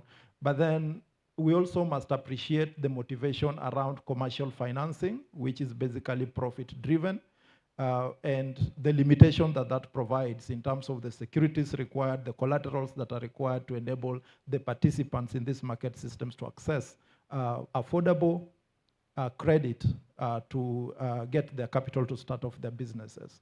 So that leaves us with really just one option, which is to crowd pool financing from within themselves through local or informal savings groups so that they can be able to start building their credit profile and also leverage collective bargaining within those savings groups in order to access group products with some of the financial service providers that have been able to craft those kind of products. So the local savings group presents an immediate opportunity for these participants to access local financing. There's still a challenge about how to price those informal financing through the savings group, through proper interest calculation and computation. But one thing that is critical is that these local savings group, village savings and loan associations have been able to provide the immediate opportunity for these participants to access credit, to build and expand their businesses and build their credit profile. And a few of them graduate to the point where they can start accessing some loans from the financial sector providers. I would just say that it's going to call for very innovative and collaborative approach, particularly from governments, county governments through the revolving funds, from private sector financial service providers, and also practitioners like us seated on this side to build products that will be suitable for these communities to access affordable credit. Yeah, thank you, Will. As LMS, one of the areas where we put a lot of emphasis was strengthening of cooperatives in northern Kenya. And this is an area where cooperatives development was really in a very low level. As a program, we felt that one of the ways of making sustainable engagement with the communities was to work with the county government. We started by strengthening the county governments and the trained TOTs who are trainers of trainers to be able to engage and train communities on cooperative development. We cooperated with the Cooperatives University of Kenya, and trained over 650 county government officers on cooperatives. One of the successes you see in northern Kenya is because of that engagement of the TOTs and the county government supporting cooperatives development. We are so proud to mention that in some of the counties where there was no single cooperative, and even the capacity of the county government to engage in cooperatives is one of the counties where we have seen significant success, and this should be Turkana County. As a program, we know cooperatives is one of the business models which have the capacity to support the poor. And we have looked at this from two dimensions: savings and credit organizations, and the livestock cooperatives, which are producer and marketing organizations. For SACCOs, we have seen significant savings mobilization, like it was mentioned by the last predecessor. Members are able to have a way of how they can be able to access financing through co-guarantee of members. One of the speakers here did mention how he was able to access 700,000 within 2 days. And this is one of the successes we have seen across the 6 counties where LMS has been working.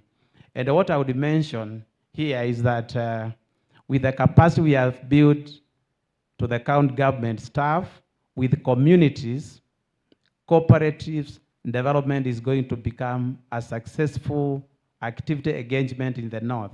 And we want to appreciate the counties we have been working with for their engagement and the collaboration in this endeavor. Thank you.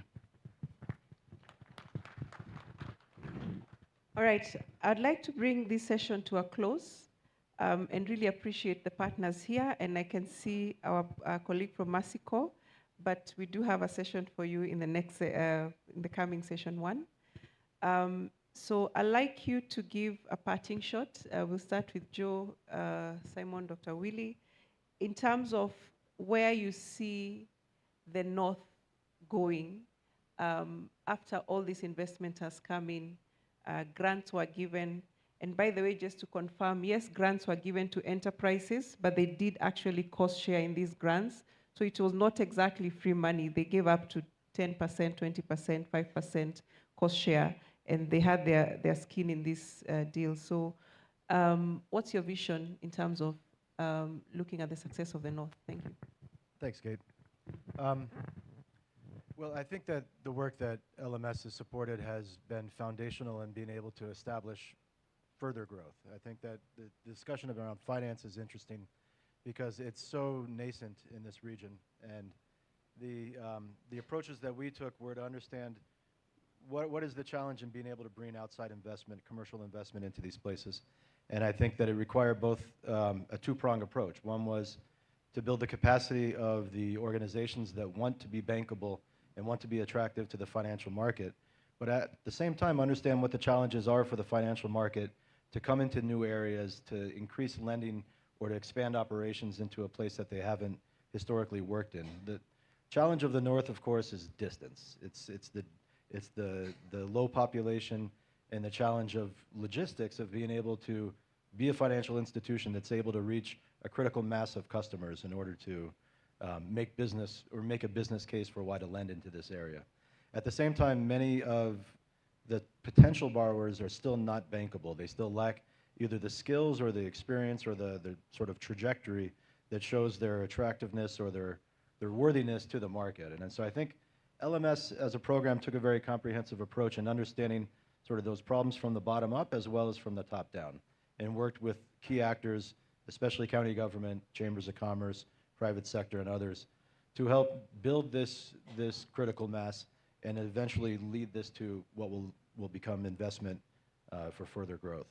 I would say that I feel very comfortable and confident in knowing that the work that we've supported is in large part very sustainable because it relied on leadership and direction coming from our partners. It was not a very top-down program where LMS was the face of everything. We appreciate the credit that many have given us today, but I think, more importantly is that this was led by our partners. This was led by the county governments, by the private sector actors, by the cooperatives, and we came in trying to understand where can we fit in, where can we provide support, guidance, direction, strengthening in ways that allow them to achieve their goals and their visions. And I think by having that kind of buy-in and that kind of skin in the game from both parties, we've been able to make great success and ultimately something that I'm very confident is sustainable and will continue to grow. I think the future of the region requires continued efforts for more sophistication, for formal lending, for formal investment from the private sector.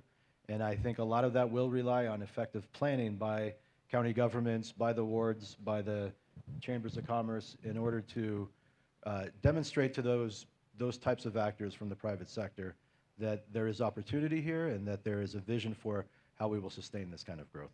Thank you. Thank you. 89% of the Kenyan land mass comprises of arid and semi-arid areas, which are represented in this conference. 60% of the meat taken in this country and in the many cities comes from the same arid areas, which comprises 89% of the land mass. One of the things I want to mention, and in line with what the Kenya Livestock Market Systems has been doing in northern Kenya, I would say that though we are not yet there, this is an area which I would say is investor ready. We have seen quite a number of businesses getting opportunities to be able to invest in northern Kenya. We've seen feed suppliers and investors finding an opportunity to do business in northern Kenya. We've seen businesses, vibrant for that matter, in fodder and pastures, who have been able to invest in that area because of the potential and the opportunities available. I would want to mention that gone are the days when people would say that there are no opportunities in northern Kenya.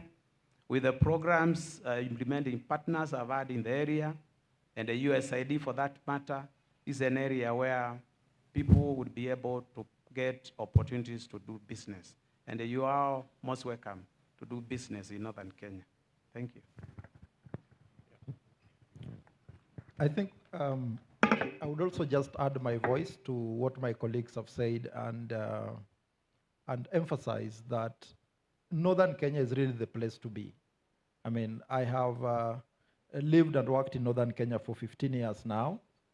Not only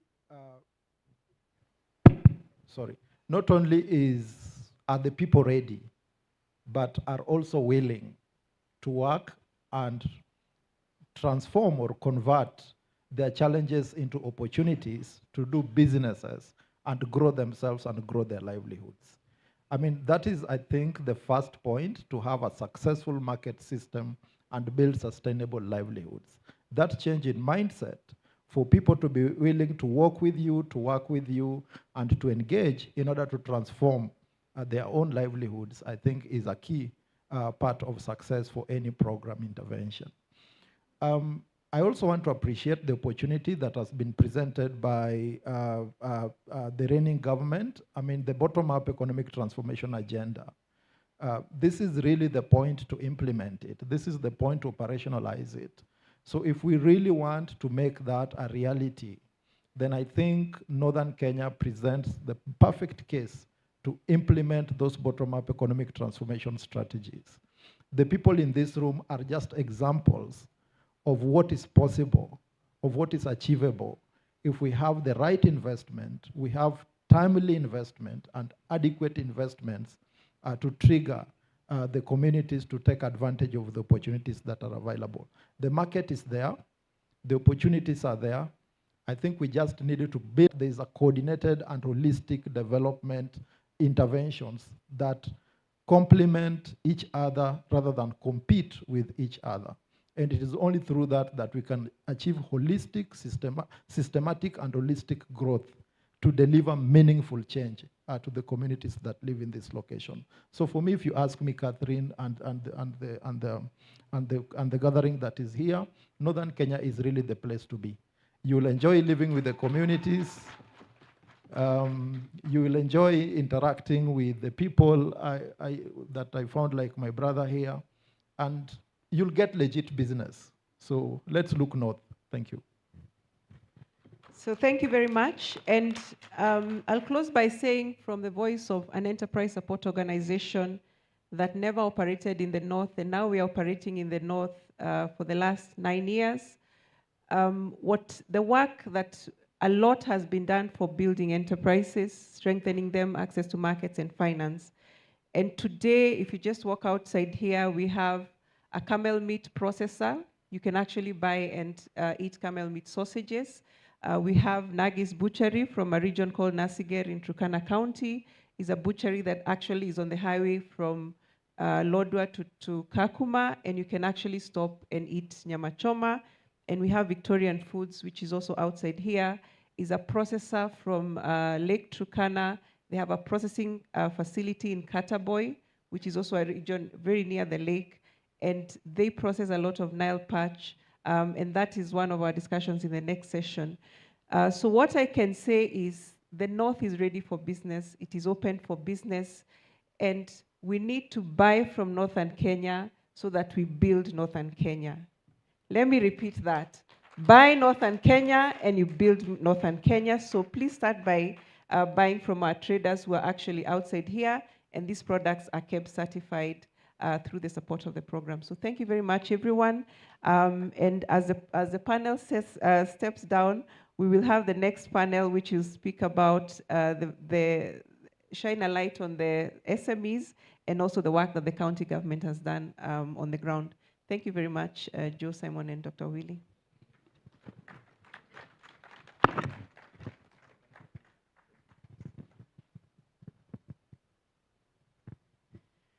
So I know we've been sitting for long, and we really appreciate the time you have given us. We wanted to capture all the information needed by the partners that were here.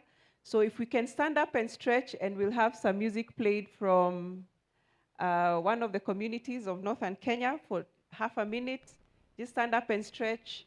I know I took up 10 minutes from the next session.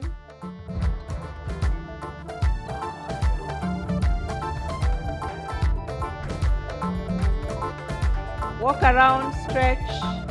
That is music from, I think, Isiolo County. Kalicha, is that Isiolo County music?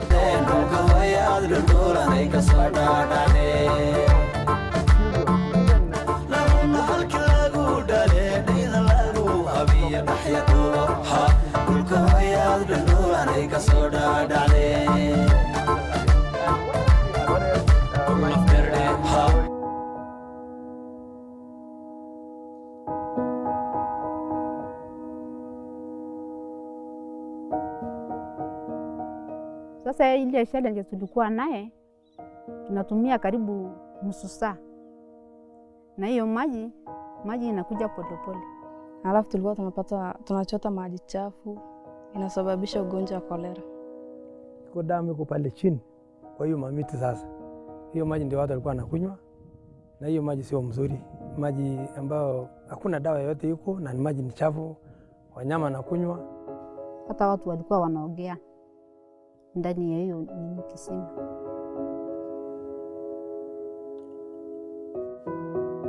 This manyatta used to trek to raggy wells, shallow wells, which are not protected, which are not safe for domestic use. Huko shida sasa ni nyani ndio wanasumbua. Nyani wanaingia hiyo kisima, wanakojolea huko, wanaharibu maji.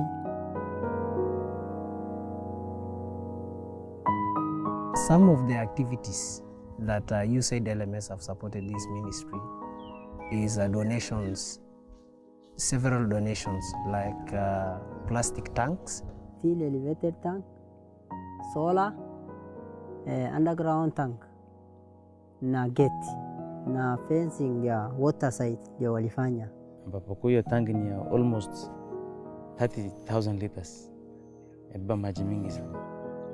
So waliweza kutuwekea piping ya upande ya Blabesa almost 1.5 kilometer.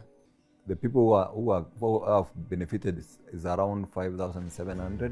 Hapa tuko na watu kama 190. Ile boma ambayo mimi nimeona inafaa kwa kunywa hii maji. Saa hii watu kazi yao imekuwa rahisi. Kama kuna mama anaamka asubuhi anaenda sokoni, so asubuhi kabla hajaenda soko anaenda kutafuta maji. Lakini saa hii maji iko karibu, na akiamka asubuhi angalau anapalilia shamba yake, anaenda kibarua yake.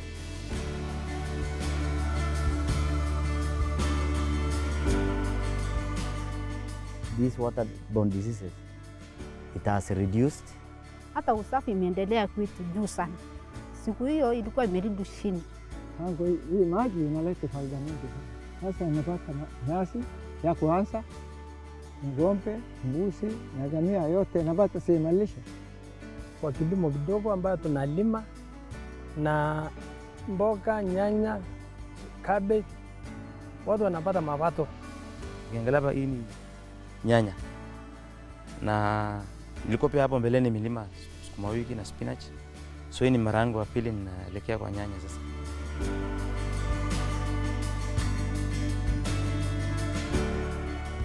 The USAID LMS was able to train us. Vile ya kutumia maji, vile ya kutunza maji na pia faida ya maji. How to manage funds.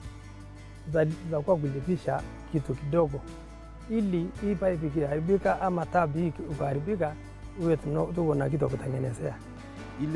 Ile faida napata kwa hii mboga, nasomesha watoto wangu shule, niko na wafanyakazi yangu pia nimeajiri vijana kama 3 wanaweza kujimudu kwa maisha yao, pia kuna mkoa nimewashikilia. I really want to say that the program is doing marvelous. We really appreciate as a county that USAID LMS is supporting us fully.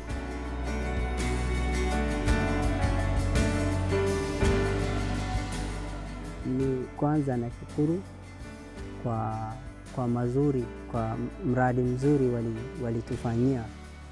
Sisi tunarudishia watu wa USAID LMS, tunarudishia shukrani kwa kutuletea maji karibu. Hii maji yametusaidia sana sana sana sana.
Mgolo berhepanya ni. Mgolo berpeteni ajini anakurana rupia. Au kwa wanajua vile biashara vile inafanywa. Hakuna ile mwelekeo kenye wanatakana wafanye. Tertuala ngichan robo na nyeda tama makane ngarak na ibere atu gila karena ya waru tamara kan kai nyongor ya takare akuria. Tujiunga tukamia group yenye inaitwa Kasegan. Tulikuwa wasichana 25, USAID LMS alikuja akatujoin. Sasa vile alitujoin hapo alianza kutufunza masomo, alitupeleka pia trainings, tulisoma mambo na life skill sababu tuko tunajua ayang tametar mona kala kana kola rangi kita yente dua itu nakola patu gangat dua tu yentang rupiang no itingi bukan lo kata taman tamakan ke yang jo karang rupiah misini aye tanya makara iciri ke kaca kita lagi nabo kaca nabo raja acha yakun USAID LMS ametusaidia ndio tukajua pia kumbe kuna protective things inafaa sisi tufae ama family planning kuliko kusasa tu fio hivyo. Tulifanya maneno ya literacy. Hiyo literacy and numeracy ilisaidia pakubwa kwa sababu gani? Tulienda one by one kuandika vile unajua kuandika jina lako, kuandika vile records yako kwa sababu huwezi weka mtu kwa business na ajui kurekodi kenye alikuwa nani mapato yake. Tujiunga na biashara ya kuuza viatu, ya kuuza mbuzi, ya kuuza bidhaa, mahindi, mchele, maharagwe. Ngone ethalo lo nyama tanta rupiah. Itu cika. Tere potonuri yang beri lu cika ta ya lu tiang. Aina ngatunga lu cika na machinulu. Alafu yang rupiah na cina apu donar na banga mainje. Apu dore yang rupiah ngulu kotol kalau kianyon tetu ana tiang lo grup. Apu dore injama. Amanya bejo lo telit. Amnya tu gilang ini kaina. Alape usaya. Apa ya dalar gemuni yang abu tu gilang beri juga kan.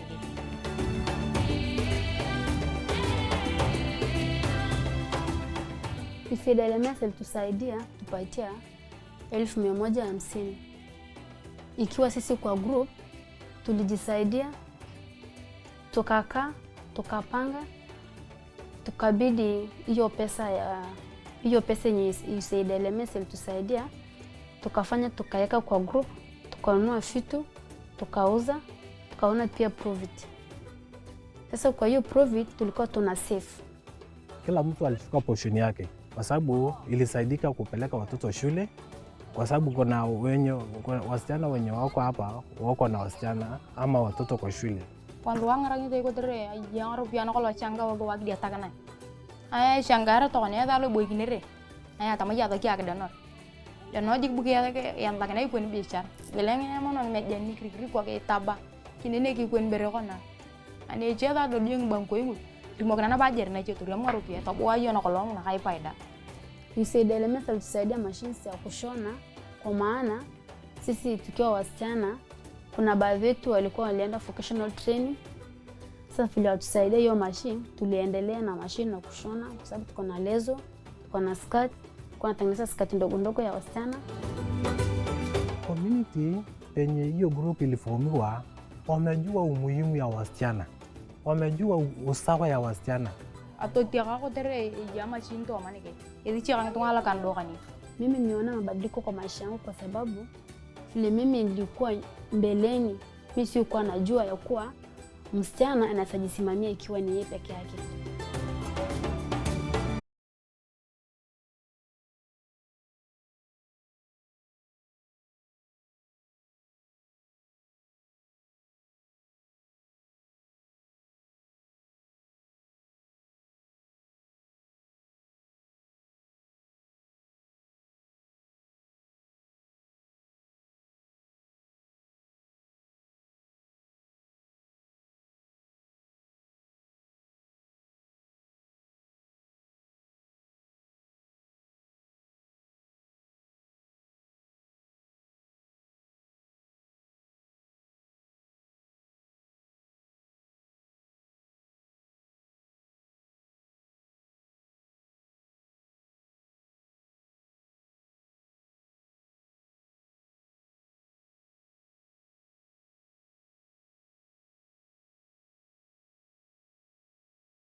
farmers coming out of northern Kenya, people in crop production. So we want to hear about this region in Garissa that actually has a lot of crop production and produce coming out of that, and how you have survived and navigated that as a woman in business.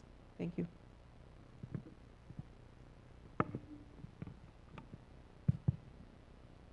Thank you very much. And as it has been said, my name is Ebla Hassan, a farmer from Garissa County. And first I want to congratulate USAID funded project that has benefited my county and the entire counties that are represented here today. This is a clear testimony of your investment, of your vision, and of your sacrifice to the northern part of the country, because there are so many counties represented here. County of Garissa, Wajir, Marsabit, Turkana, and the other. And as I was asked, I just want to share a little bit of my journey into the farming. My mother has been a farmer for the last 30 years. So now you can tell where I have inherited the farming activities. And little did I know that I'll be one of the children who will inherit her farm and her enterprises and her vision to one day become a farmer. It has never crossed my mind. Even my education and background has nothing to do with agriculture. I did environmental science, but then I realized the world is going to farming, and I should be part of that sector. And I have started farming activity in the year 2020. So I'm just a couple of years now. I have started a farm initiative called AB Farm, which is situated in a place called Korakora in Garissa County. And through my hurdles in the farming sector, I have become part of one of the women who own a farm in Garissa, because this is a sector in the entire country is a sector that is dominated by men, as you well know that. And even those from my own background, the communities, women are not allowed to own farms. So probably I'm among the young women in my county who has gotten the opportunity to buy her own farm and who has started her own enterprise.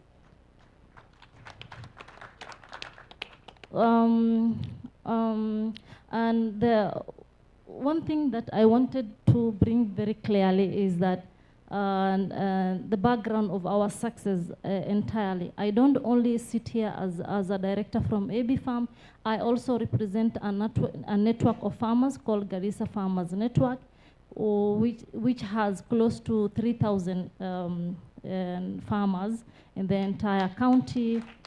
And this has been part of our success story, because it was through LMS that we came together, those people who have engineered the network. And I remember that time there was a collaborated effort from different stakeholders, and LMS being the lead stakeholder. But that time I was invited as a WFP representative, and we were brought in Embu one time, and that is where I happened to have met my chairman and one of the executive member from the same network who sits here.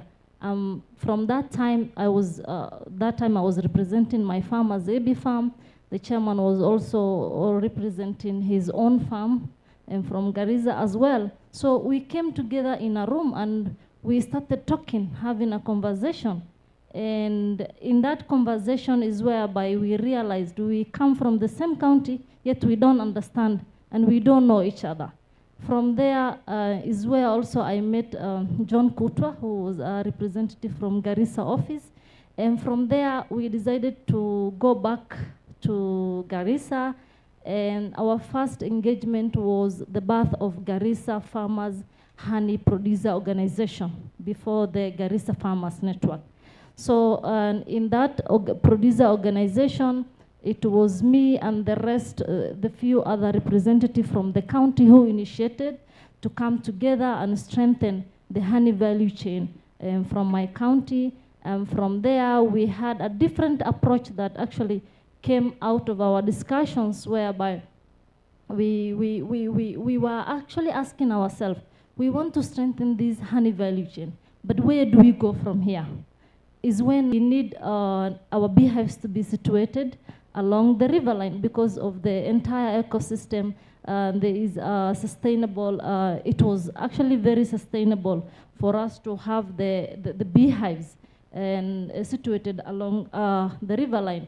And that is the component where the farmers' engagement came up and the birth of, again, Garissa Farmers Network. So part of that has been actually brought together and coordinated by USAID, funded through LMS. The other component is about of course, the gender aspect is there. Being a young woman and coming from and communities from the north, and I just mentioned that the agriculture is a sector that is dominated by men, and venturing and finding myself to be a young woman in that sector has been having a lot of challenge, of course. And again, owning your own and land and buying has also been the second challenge for me. And the issue about the accolades and the success story, I happen to have presented Kenya in the best African woman farmer of the year in Ghana. And there is this notion that the agriculture sector is dominated in Kenya by the central and part of the country. But now a young woman coming from northern part of Kenya and running for a category of African Best Farmer Award has triggered a lot of conversation even within our counties. And I happen to have lost the award eventually to Ghana, but I became number 2 in that category, and I represented Kenya in that award. And also a woman coming from Garissa County, a county that is known to be a drought-stricken area and a lot of insecurity issues associated to it, and with a lot of border and regional conflict. It has really put a lot of limelight for us and for the network and for the women I represent as a farmer from my county. All right, thank you very much, Elba, and congratulations also. We really appreciate you as a farmer, same as Madam Joyce and Madam Kagio. So I want to pick the conversation from what you have said about the cooperative movement and the farmer networks, and speak about the Chamber of Commerce, the Kenya National Chamber of Commerce. It has local regional chapters. We're here represented today by the chair of the Turkana County Chamber. And I also want to recognize that we are represented here also by the Samburu County Chamber of Commerce chairperson, Mr. Washington. If you can just stand up and wave. Yes, thank you. And we also have the chair from Isiolo County, Sadia Boru. If you can just stand up and wave. My name is Justice Amoni. I thank the USAID LMS because I just put myself, I said, okay, it's something maybe I've come late. If I could have come maybe longer, we could have changed Turkana completely. Because the period which I've engaged LMS and the records which I got also, which made me to engage LMS as the first partner that I really started the first meeting when I got to office. The Chamber of Commerce generally is to facilitate the trade to grow. And for me, I had created a model which I said is to protect, promote, and develop. That is my own, because if you talk about protecting, in advocacy that we run, we are really to make them have a good environment and also lobby for them to have that good working relation with all partners and also the government, county government, and national government. And by working together is when we see kind of transformation we are talking about. LMS generally, when you talk much about LMS has done markets and also have grown businesses to the level that needs to be done. It's just only we coming together, work together, and share the information so that we all see that reality on that kind of transformation we are talking about. Chamber of Commerce, we are here to facilitate all traders.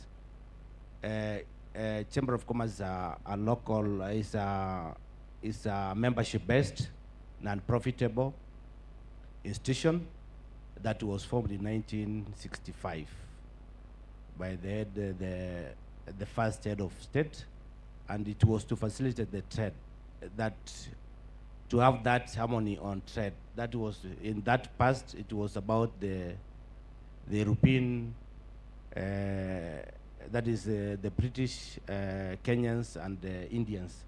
And in our network, again, we have 177 globally. In chapters, we are all in all 47 counties.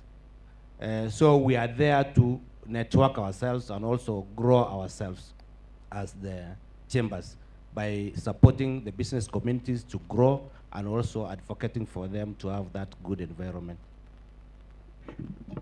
All right, thank you, Chair. And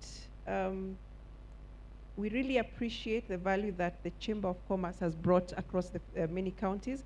I also want to recognize Wajir County representatives of the Chamber of Commerce. Yes, thank you very much. And I also want to recognize, again, the Isiolo County Cooperative Union Chair, Mr. Abdinari Ali. We will ask for 1 minute comment from you, especially around what the chair here has just said, and how you also put together cooperatives and support enterprises like the ones represented here, and what is the value of the union in terms of value to micro enterprises on the ground. For 1 minute, please. Someone please pass the microphone to him.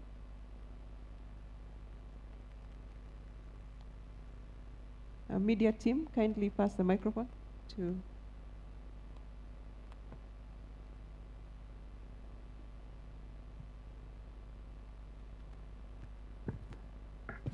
Thank you.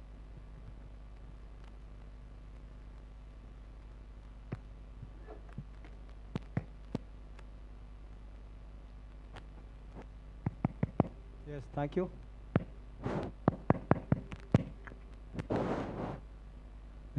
Thank you for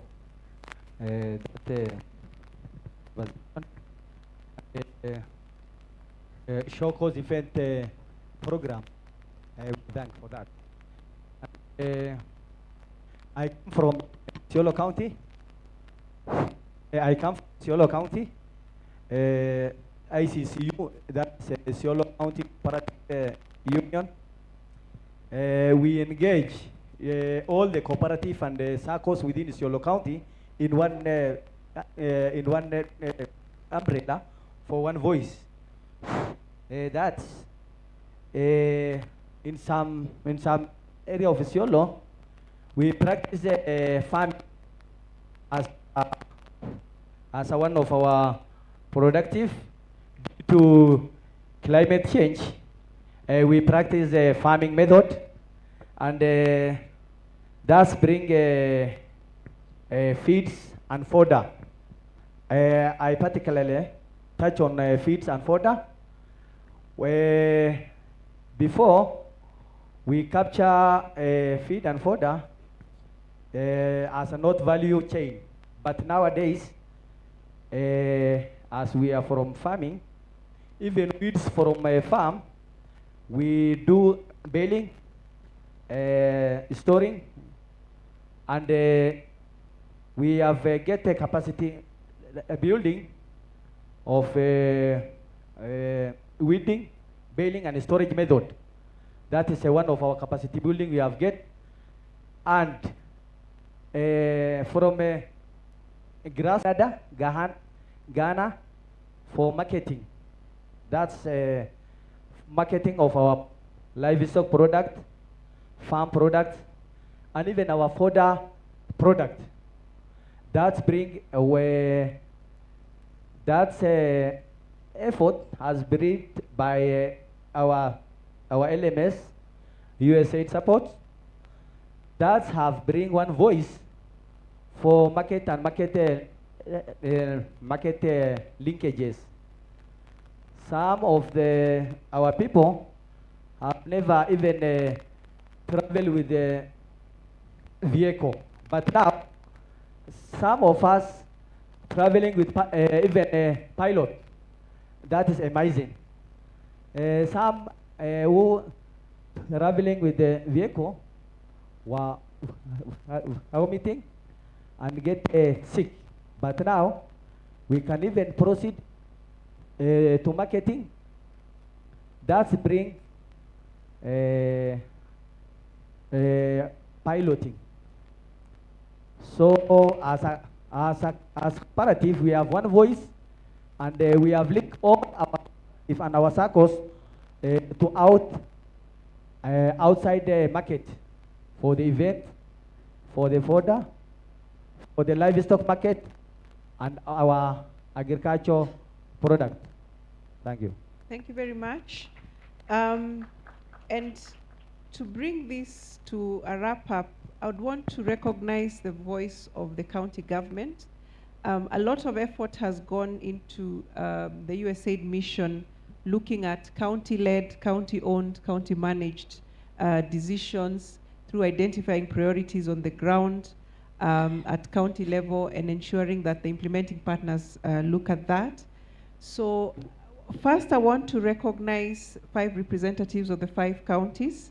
You will just stand up and wave, and then I will select one of you to just represent how that process has come up. So from Marsabit County, Moses Lengarite, the Director of Livestock, is here with us in the panel. From Turkana County, we have Dr. Benson, the Director for Veterinary Services. Kindly stand up and wave. Thank you.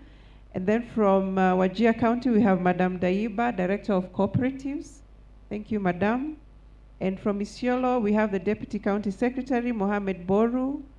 And also with us is the CEC for Trade and Cooperatives, Dr. Lawrence Mongela with us. And I also recognize all the other CECs and Chief Officers of the various departments. So I'm going to select Mohamed Boru, the Deputy County Secretary of Isiolo, to give us in 2 minutes a snapshot of how this process has been owned at county level and how that has brought development on the ground. Thank you.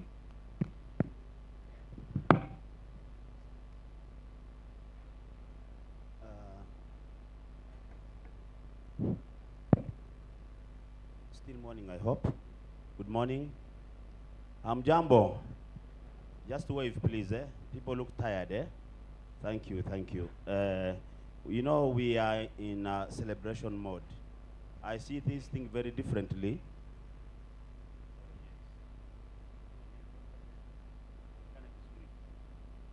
Today I'm very traditional.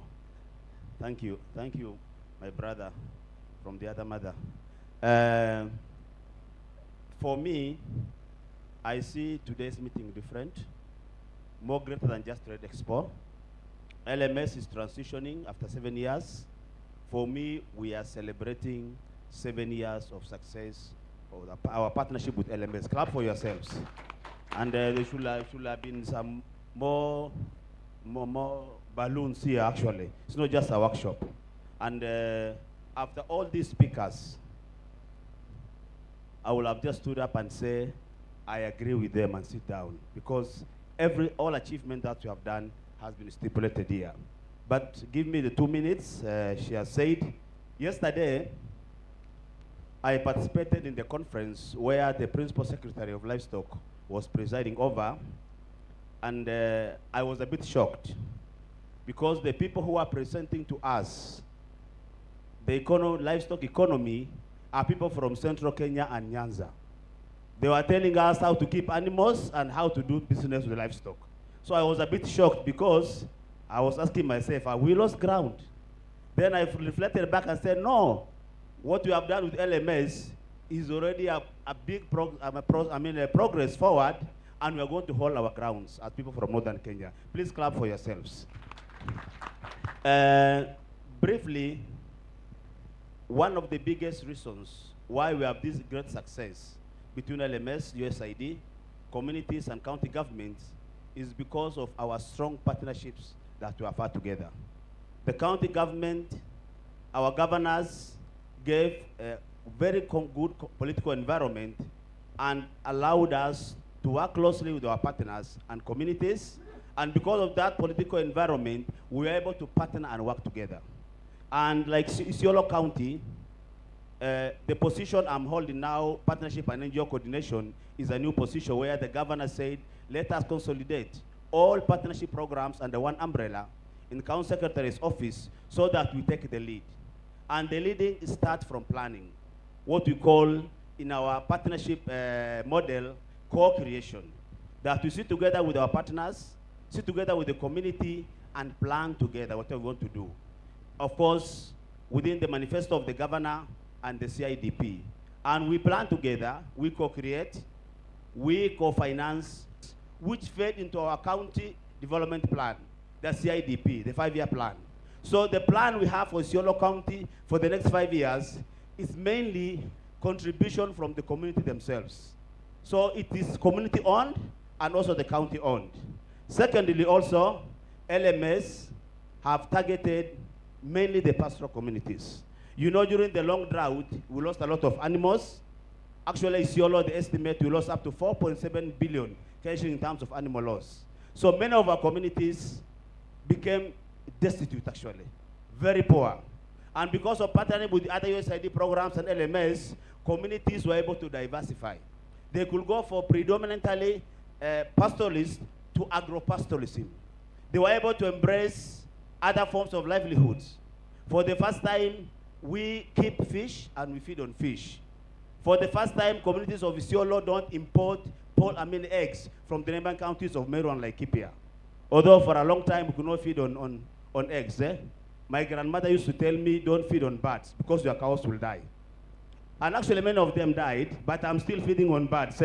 But what we are saying is, we keep poultry, we do farming. Like I come from Marti, the northern part of Isiolo, where when Waso River also dries up, the mudfish comes out, we boil the fish, throw away the meat and drink the soup because it smells.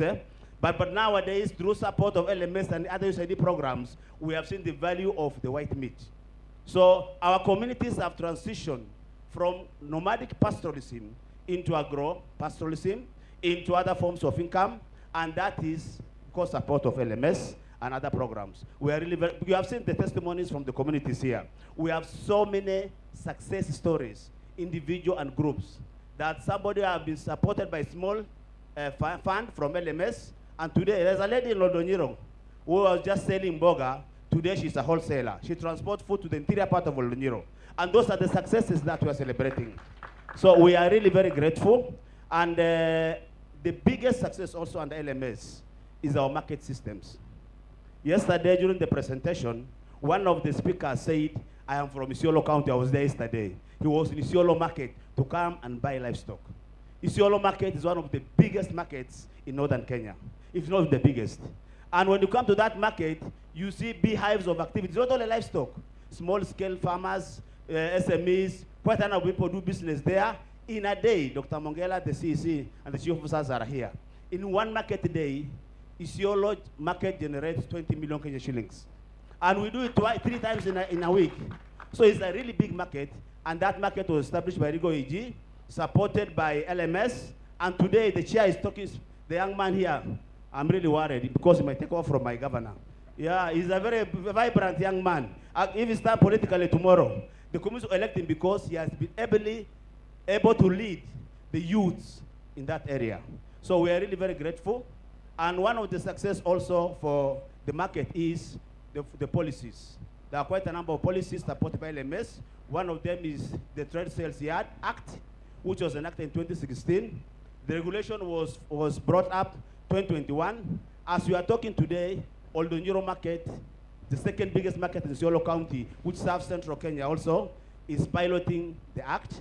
It is successful.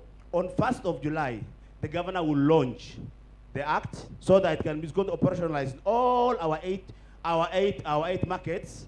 And that market, the policy is 100% income, 40 goes to the LMS. The chairman gets his 40%, and that money will help him to manage the market and also administrative costs. 60% goes to the county. So we want to strengthen community structures. I want to assure our partner LMS, the support we are given to the community and the county government also involvement is that the structures will remain. The structure will be sustained because it's community owned, and we are going to engage the communities more. And then finally, Northern Kenya has been strange to what we call cooperatives. Cooperatives, our understanding of cooperative is issues of interest. And in interest or asari in Islam is unlawful. But now the notion has changed. People have embraced cooperatives because they're saying we can come together, pool resources, and be able to share and do business without necessarily going outside the fold of Islam.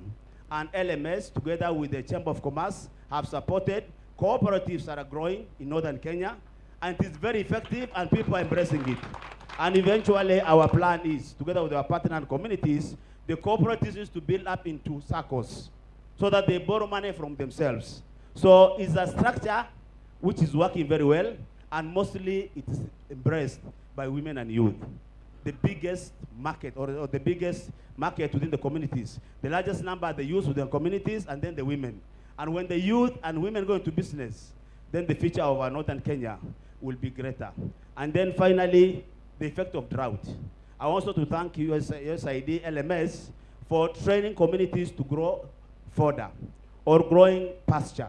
And also, there are so many, all the 10 wards in Isiolo now have feedlots. And those feedlots now, when we harvest grass or fodder, we are going to store them. And during the dry season, we are able, communities can buy and use them. And Isiolo in December this year, the largest ever meat processing plant, the abattoir. In the recent visit from the national government, Isiolo abattoir is bigger than KMC. It's going to start operationalized by December. We are supposed to slaughter 1,000 goats or shots per day, 200 cows and 100 camels. We need source for that market. Our communities to be strengthened in terms of finances, and also we also need to take care of the health of our animals so that we can constantly supply the markets and be able also to export. Otherwise, LMS, USAID, we are very grateful. We shall partner with you. We shall continue working also in the next season, because after LMS season, transitions out, I know another partner feed the future is coming, and all other programs of USAID. We are really indebted to you. Northern Kenya will ever remember and thank USAID for the support. You have seen that map in the north. 50% of Kenya in the north is working closely with the USAID and we support. Otherwise, partnership is the way to go. Let us work together, because during that partnership, I want to finally, madam, we plan to go to call joint work planning, where all the government departments, the directors, chief officers, and CECs, sit with our partners. We plan on quarterly basis, where we, 4 months planning, we implement and come and review.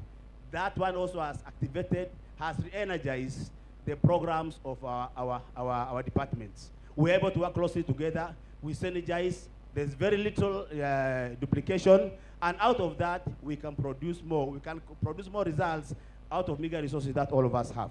Asanteni sana. Thank you very much, Mr. Mohamed Boru. You've actually captured the actual message of a livestock market system. The development partner comes in, supports the community, and leaves a stronger community. And as a parting shot, I'm going to ask the chair of Turkana Chamber of Commerce, Mr. Justice Amoni, to speak in the voice of the SMEs represented here and also the other chambers of commerce. And what is the future now that LMS is coming to an end? What do you see as the future of enterprise development, both in Turkana and across northern Kenya? Thank you. Maybe I have to take you back, because I'd wanted to exhaust my impacts, what we have really done as the chamber. For us as the chamber, we have facilitated some loans to our SMEs that is through Gino program under MasterCard, which we have actually offered where the business community have gotten almost 26 million. And also KKCF pushing, partnering with them, and also they have injected almost over 75 million to the business community in Turkana. And also in resource mobilization, we are partnered with GIZ on a program that is public-private dialogues to understand what are the problems that the business community are undergoing and how do we structure them to benefit to make it better for them. We are partnered with the ILO on decent jobs and also capacity building, more capacity building on illiteracy, on financial, registering of the businesses, that is making from informal to formal businesses, formalize them, taxation, brackets also for them to understand about the taxation for the government and other things. We have also partnered with UNHCR on bringing board the refugees communities to business, because now most of the development organizations, they are moving from humanitarian aid to development, which we need also to bring the refugees to business aspect again, also to understand how they can actually do businesses and also develop themselves, because they have been in Turkana for so long also. And engagement forums, we have also engaged the county governments and on licensings, because more licensing are making them not really grow. We need to make a license that actually will be one licensed and also be affordable to the business community, because we have status in business. And we want also to bring them, because on this global warming and also the climate change, most of the people are moving to business, and we want everybody to get to business. So we need county governments to actually come up with a model that will allow the business, all the entire business community to be in that bracket. And also we have engaged other partners also. We are trying to build a good network on this partnership, how they can actually support the business community in other areas. In terms of LMS, in 2019, we had almost 1,000 members, 1,600 members. During our engagement with them, we have almost now 100 members, which is a good thing that they supported us on also reaching, because as we understand, Turkana is 77,000 square kilometers. It's really wider, and for them, they supported us fully. It's the only organization that supported us fully to make sure we recruit more members. On terms of expansion or the partnership growth, we have grown. I would say we have grown. That is how we have grown from 1,600 to 6,100 members. That is totally a growth that we need as membership organization. In terms of the partnership that we are talking about also, through the engagement of ILO, GIZ, county government, UNHCR, they tried to inject almost over 18 million in that program, and the membership that our contribution again, which was 2 million, to run, to make sure they grow, they actually being capacity build. They should understand more on how the chamber wants them to grow. So those are things that we have been trying to do as the Chamber of Commerce. In terms of the future, how we want to make them grow, is us to push and to impress the partnership, because that is the only model that we can able to help them, we can able to grow them. And also in the partnership that we are talking about is really we need to come clear to map up what are the areas that can make this community grow very fast. Because you can have a partnership, but you people don't really understand what will make you people also grow. So we identify as the Chamber of Commerce, we do go train them and make sure they understand exactly what, by taking the positive way on these programs that the GSAID has given us, that is the public-private dialogues, to understand how do they want us to help them grow. So those are the things we want, and also encouraging all the partners to support and create good network on terms of market linkages, so for them to develop. Because if we cannot also expand our market linkage programs, then we cannot really, because what we are seeing outside there, we are creating market linkage for them. And now we have Nagis, which is from Turkana, getting here. I've seen people moving to East Butchery.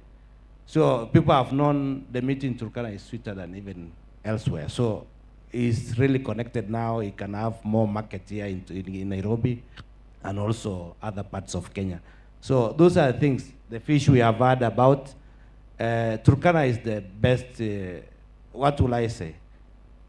It's a beautiful place. Having the only desert lake in the world, the fish again, which we are getting there, it goes up to Congo. That is saying, that translates now the fish in Turkana is the best fish, because if we take them to Mombasa or take them to Kisumu, people do scramble, people do fight because they want, everybody want to taste the fish from Turkana. So I will encourage you people to support, all the partners to support such programs, because those are the realistic programs that will actually develop Turkana. And also when we go to, when we talk about developing them, you had mentioned about buy from Turkana, develop Turkana. For me, invest in Turkana, invest in Turkana, buy in Turkana, develop Turkana. That is my target as the chair for Turkana, and also to entire northern Kenya, because that's why we want people to invest in northern Kenya. It's only USAID which have come strongly to develop northern Kenya, because if I call all corners of northern Kenya, it's only USAID programs which are running perfectly. And also ILO coming in on decent jobs again has had more value, because now it's opening their bracket on capacity building.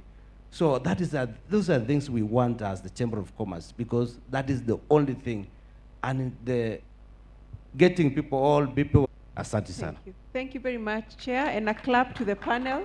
As we walk off the stage, we really appreciate your time and your inputs, and we wish you the very best as you run your businesses. So we've come to the close of this session, and we appreciate your patience in the process as we listened to the communities. Yeah. I've been told to clear the stage for the next group. So if you allow me, I think we have two more guests that need to come on stage, but you can introduce yourself and say hello, if that's okay.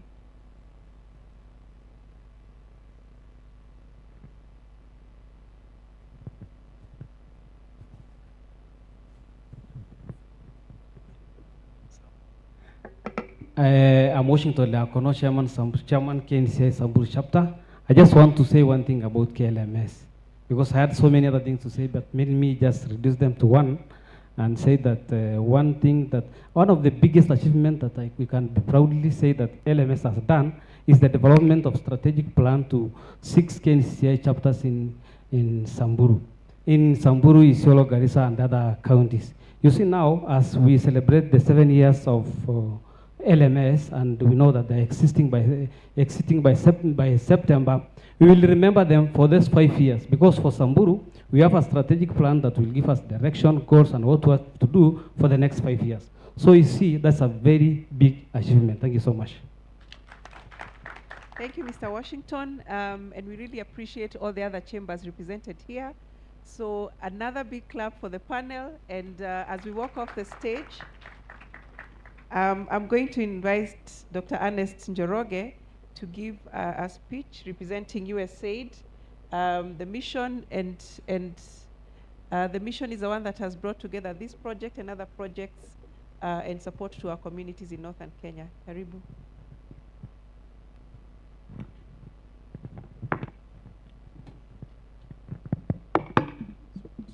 Thank you. Thank you so much. Is it audible?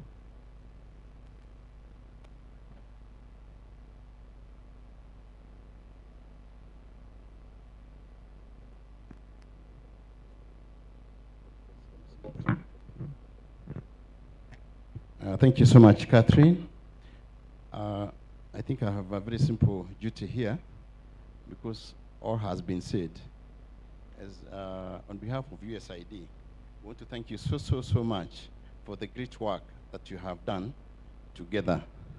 We are very, very proud because of the achievements that have been made to date through the LMS program. We know a lot of achievements have been listed here, which we really appreciate. But in my opinion, if you ask me what achievements, the key achievements that the program achieved, I think there are primarily two. One is working together, because this is one of the programs that really worked together with all the partners. They worked with the county government, they worked with the chambers of commerce, they worked with the private sector, and holding hands together, this, in my opinion, was a big achievement, and that is what led to the achievements that we found here, that were presented here. So working together and developing priorities to be addressed together, that, in my opinion, was a very big achievement. We have had many programs in the past from different development partners, but if they don't work with the communities, with the county government, with the national government, the impact of the program is not seen later on when the program comes to an end. So congratulations. Please allow me to request you one thing, to clap for yourselves. Let us clap for ourselves, because we have done a great job.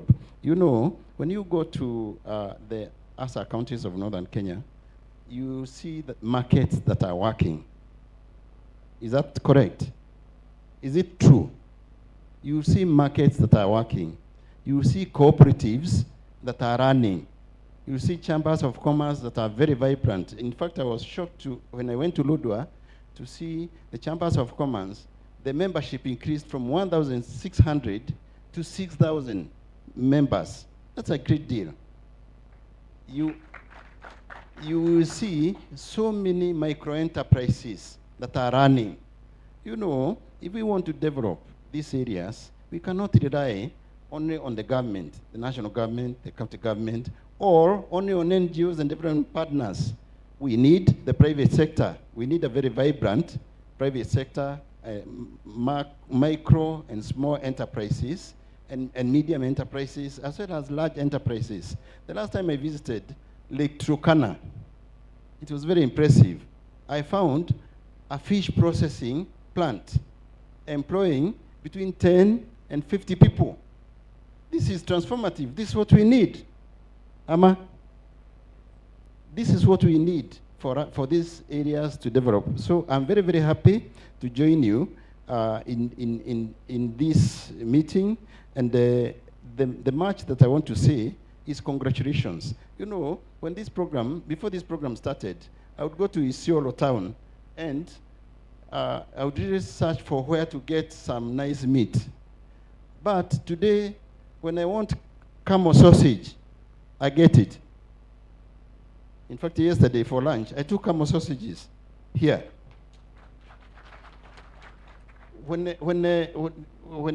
I want some very nice fish fillet, you go to Turkana, you get. I don't know whether you're making sense. The last time I went to Isiolo town, I got some very nnice nyil, the camel meat. I got some yogurt. Camel yogurt. So it's really impressive. And thank you so much for the work that you have done. It is this kind of work that will definitely graduate the most vulnerable people in our society. They will graduate from poverty, and they will be included in economic development. So with that, I want to thank you so much, and congratulations once again.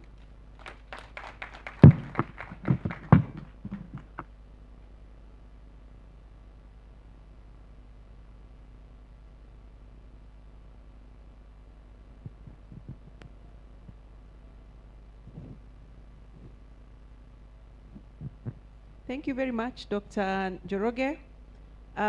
We have two more speakers, but they have really closing remarks and impact stories.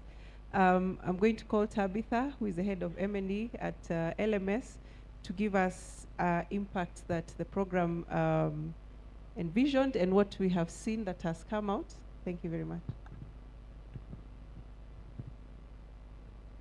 It's already noon, so good afternoon. So for me, everything has been said, so I will be very brief. I don't want to repeat most of the things that have already been covered. I had a presentation. So for USAID LMS, we've documented our learnings, and we've done this through 2 studies. So we have the outcome harvest, which we conducted back in 2022 when the project was coming to an end initially.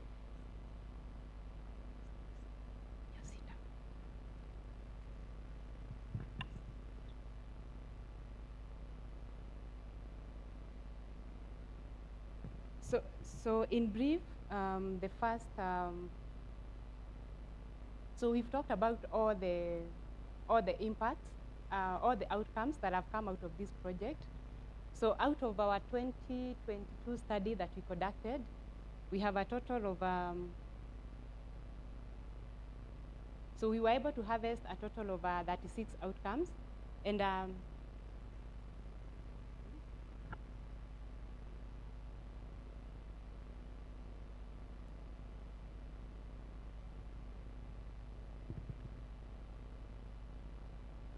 so I was saying we've conducted 2 studies to document our learning, and we had 2 methodologies that we actually utilized, that is the outcome harvest and the sustainability study. So we first of all went out to the field to gather evidence on the results that are out of the LMS activities. And early this year, we commissioned another study to evaluate the sustainability of those interventions along the economic, social, and environmental dimensions. So we adopted that particular scorecard, the multi-capital scorecard, and we've talked about the improved market management. We have a lot of LMAs here representing us. We've heard so much from the MSMEs, so their skills have been enhanced. They have platforms to obtain financing from. So with the increased sales, we have increased the savings for the household. So meaning that they have more money, coupled with a lot of trainings on nutrition and the behavior change campaigns that have led to increased consumption of nutritious foods in the north. So under the improved management of livestock markets, we worked with 36 livestock market associations. Those are the ones that represent the markets that have been supported by LMS. So since we started, a total of 85 million livestock enterprise sales have gone out. In terms of sustainability of those markets, we have all heard that the livestock markets are operational. And we've also seen there is evidence of deliberate efforts by the county government to replicate the same model in over 20 markets in those counties. In terms of the bills that are promoting the market, the sharing of revenue, we only have those bills enacted into law in 2 counties, that is Samburu and Isiolo, but they are at very progressive stages in the other counties. And we've gathered evidence around communities in markets that are not sharing the revenue, that the communities are not willing to pay. So it is less revenue for the government. Then on our employment, we mentioned that we've worked with 7,405 MSMEs. So they have created employment for themselves and also for the communities around them. And the data that we have shows that their sales have increased by between 10 and 20% for 68% of them, and 20%, beyond 20% for that 2% of them. So we are confident that those businesses will be sustainable because one, they are adopting technologies such as the record keeping, sales and marketing, the digital marketing for them to expand their businesses. So we've also seen a lot of behavior change with these businesses. They are now embracing non-traditional value chains. We've had a mention of the poultry value chain, the beekeeping, and also the fish. But what is very key for them is the enabling environment. But with the LMS approach, where it was more of the facilitative approach, we are confident that the support that has been provided by LMS will continue with the county government. So to support access to finance, the monitoring data indicated that it is only 10% of the individuals in the north that could access financing from the mainstream banks. So LMS supported the formation, establishment, and the training of cooperatives. Currently, we are at 70 because we have 64 and another 6 that are coming from the savings groups. So in total, we have 701 savings groups that are actually transitioning slowly into cooperatives, and they have some savings of around 2.7 million US dollars. So from the circles, a lot of loans have gone out to 4,744 individuals, valued at around 1.1 million US dollars. So in terms of sustainability, we've seen the strong networks. You've heard from the different speakers here. The social capital has also boarded these members more, so they are trusting one another more. But the only challenge is that they are still at infancy stages, so they still require a lot of support, and a lot of efforts have gone into linking these cooperatives to the DRIVE project. That is a national government project. So we talked about nutrition. So the average number of food groups when we were starting, they were at 2, actually 2.9 in 2018. And currently we are at 3.2. We've also seen changes, a lot of changes in the consumption behaviors with that diversity, with an indicator on a minimum dietary diversity where a woman should consume 5 or more food groups. So that has grown from 9.7 at baseline to 20.2 currently. In terms of sustainability, that is one of the outcomes that that is highly sustained because of the approach that we took. The nutrition trainings were being offered by the community health volunteers, and that will continue beyond LMS. We've also seen a lot of kitchen gardening, poultry rearing. One of the things that the study shows is there is a very big improvement in consumption of the greens, the dark leafy vegetables from the kitchen gardens, and also the eggs.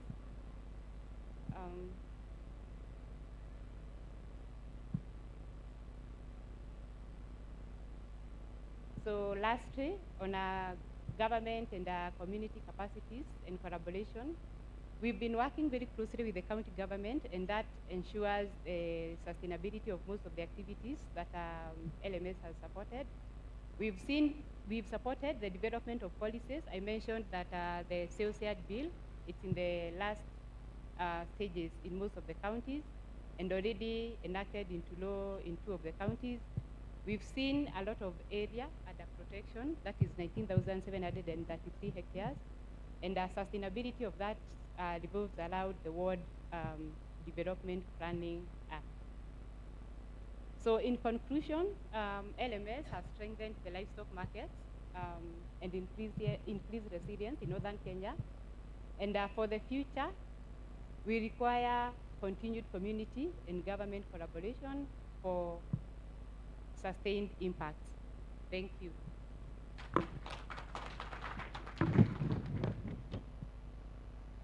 Thank you, Tabitha. So finally, we've come to the close, and I'm going to invite Mike there to close the session.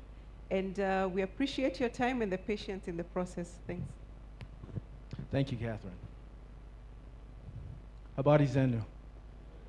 It's good to be with you today. I've been asked to make some closing remarks. I have a few short remarks. I've been asked to keep them a bit shorter as we're running late on time. My name is Michael Thayer. I'm the ACDI VOCA Project Director based in Washington, D.C. I am the Project Director for the Livestock Market Systems activity, as well as USAID CUSA and the Resilience Learning activity. We're grateful for and proud of the productive partnerships that have resulted from LMS's work. You've heard a lot about partnerships today. I did not compare notes with the speakers today or the panelists, but you've heard a lot about partnerships. We look forward to learning about the future progress of LMS's initiatives as our partners in county governments, private sector, and our community partners build upon LMS's achievements and successes in the years and decades to come. During the meeting with the ISIO LMS team last week, they told us about their plans to carry forward the work that they had done under LMS for the last 6.5 years. The plans that they talked about were big, bold, and extensive. We hope that they and all of the county officials with whom we've been fortunate to partner achieve all of their goals for the benefit and transformation of the lives of their citizens, their county, and their country. We would like to thank all the LMS partners in attendance today. We also thank those who were not able to join us but participated in LMS's programming over the past 6.5 years. We know they are here with us in the spirit of partnership.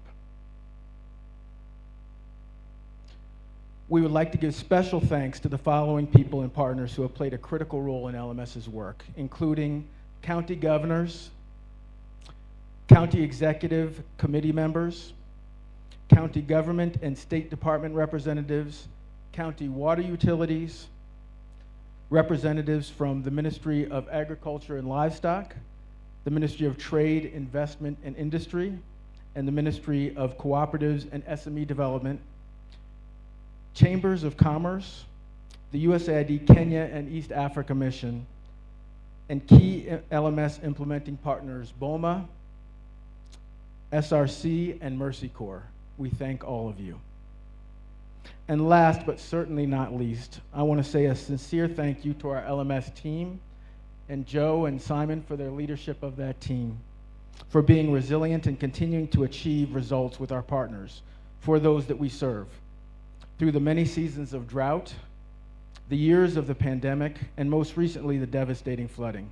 Thank you for all of your efforts and for all that you've done and continue to do. Asante sana.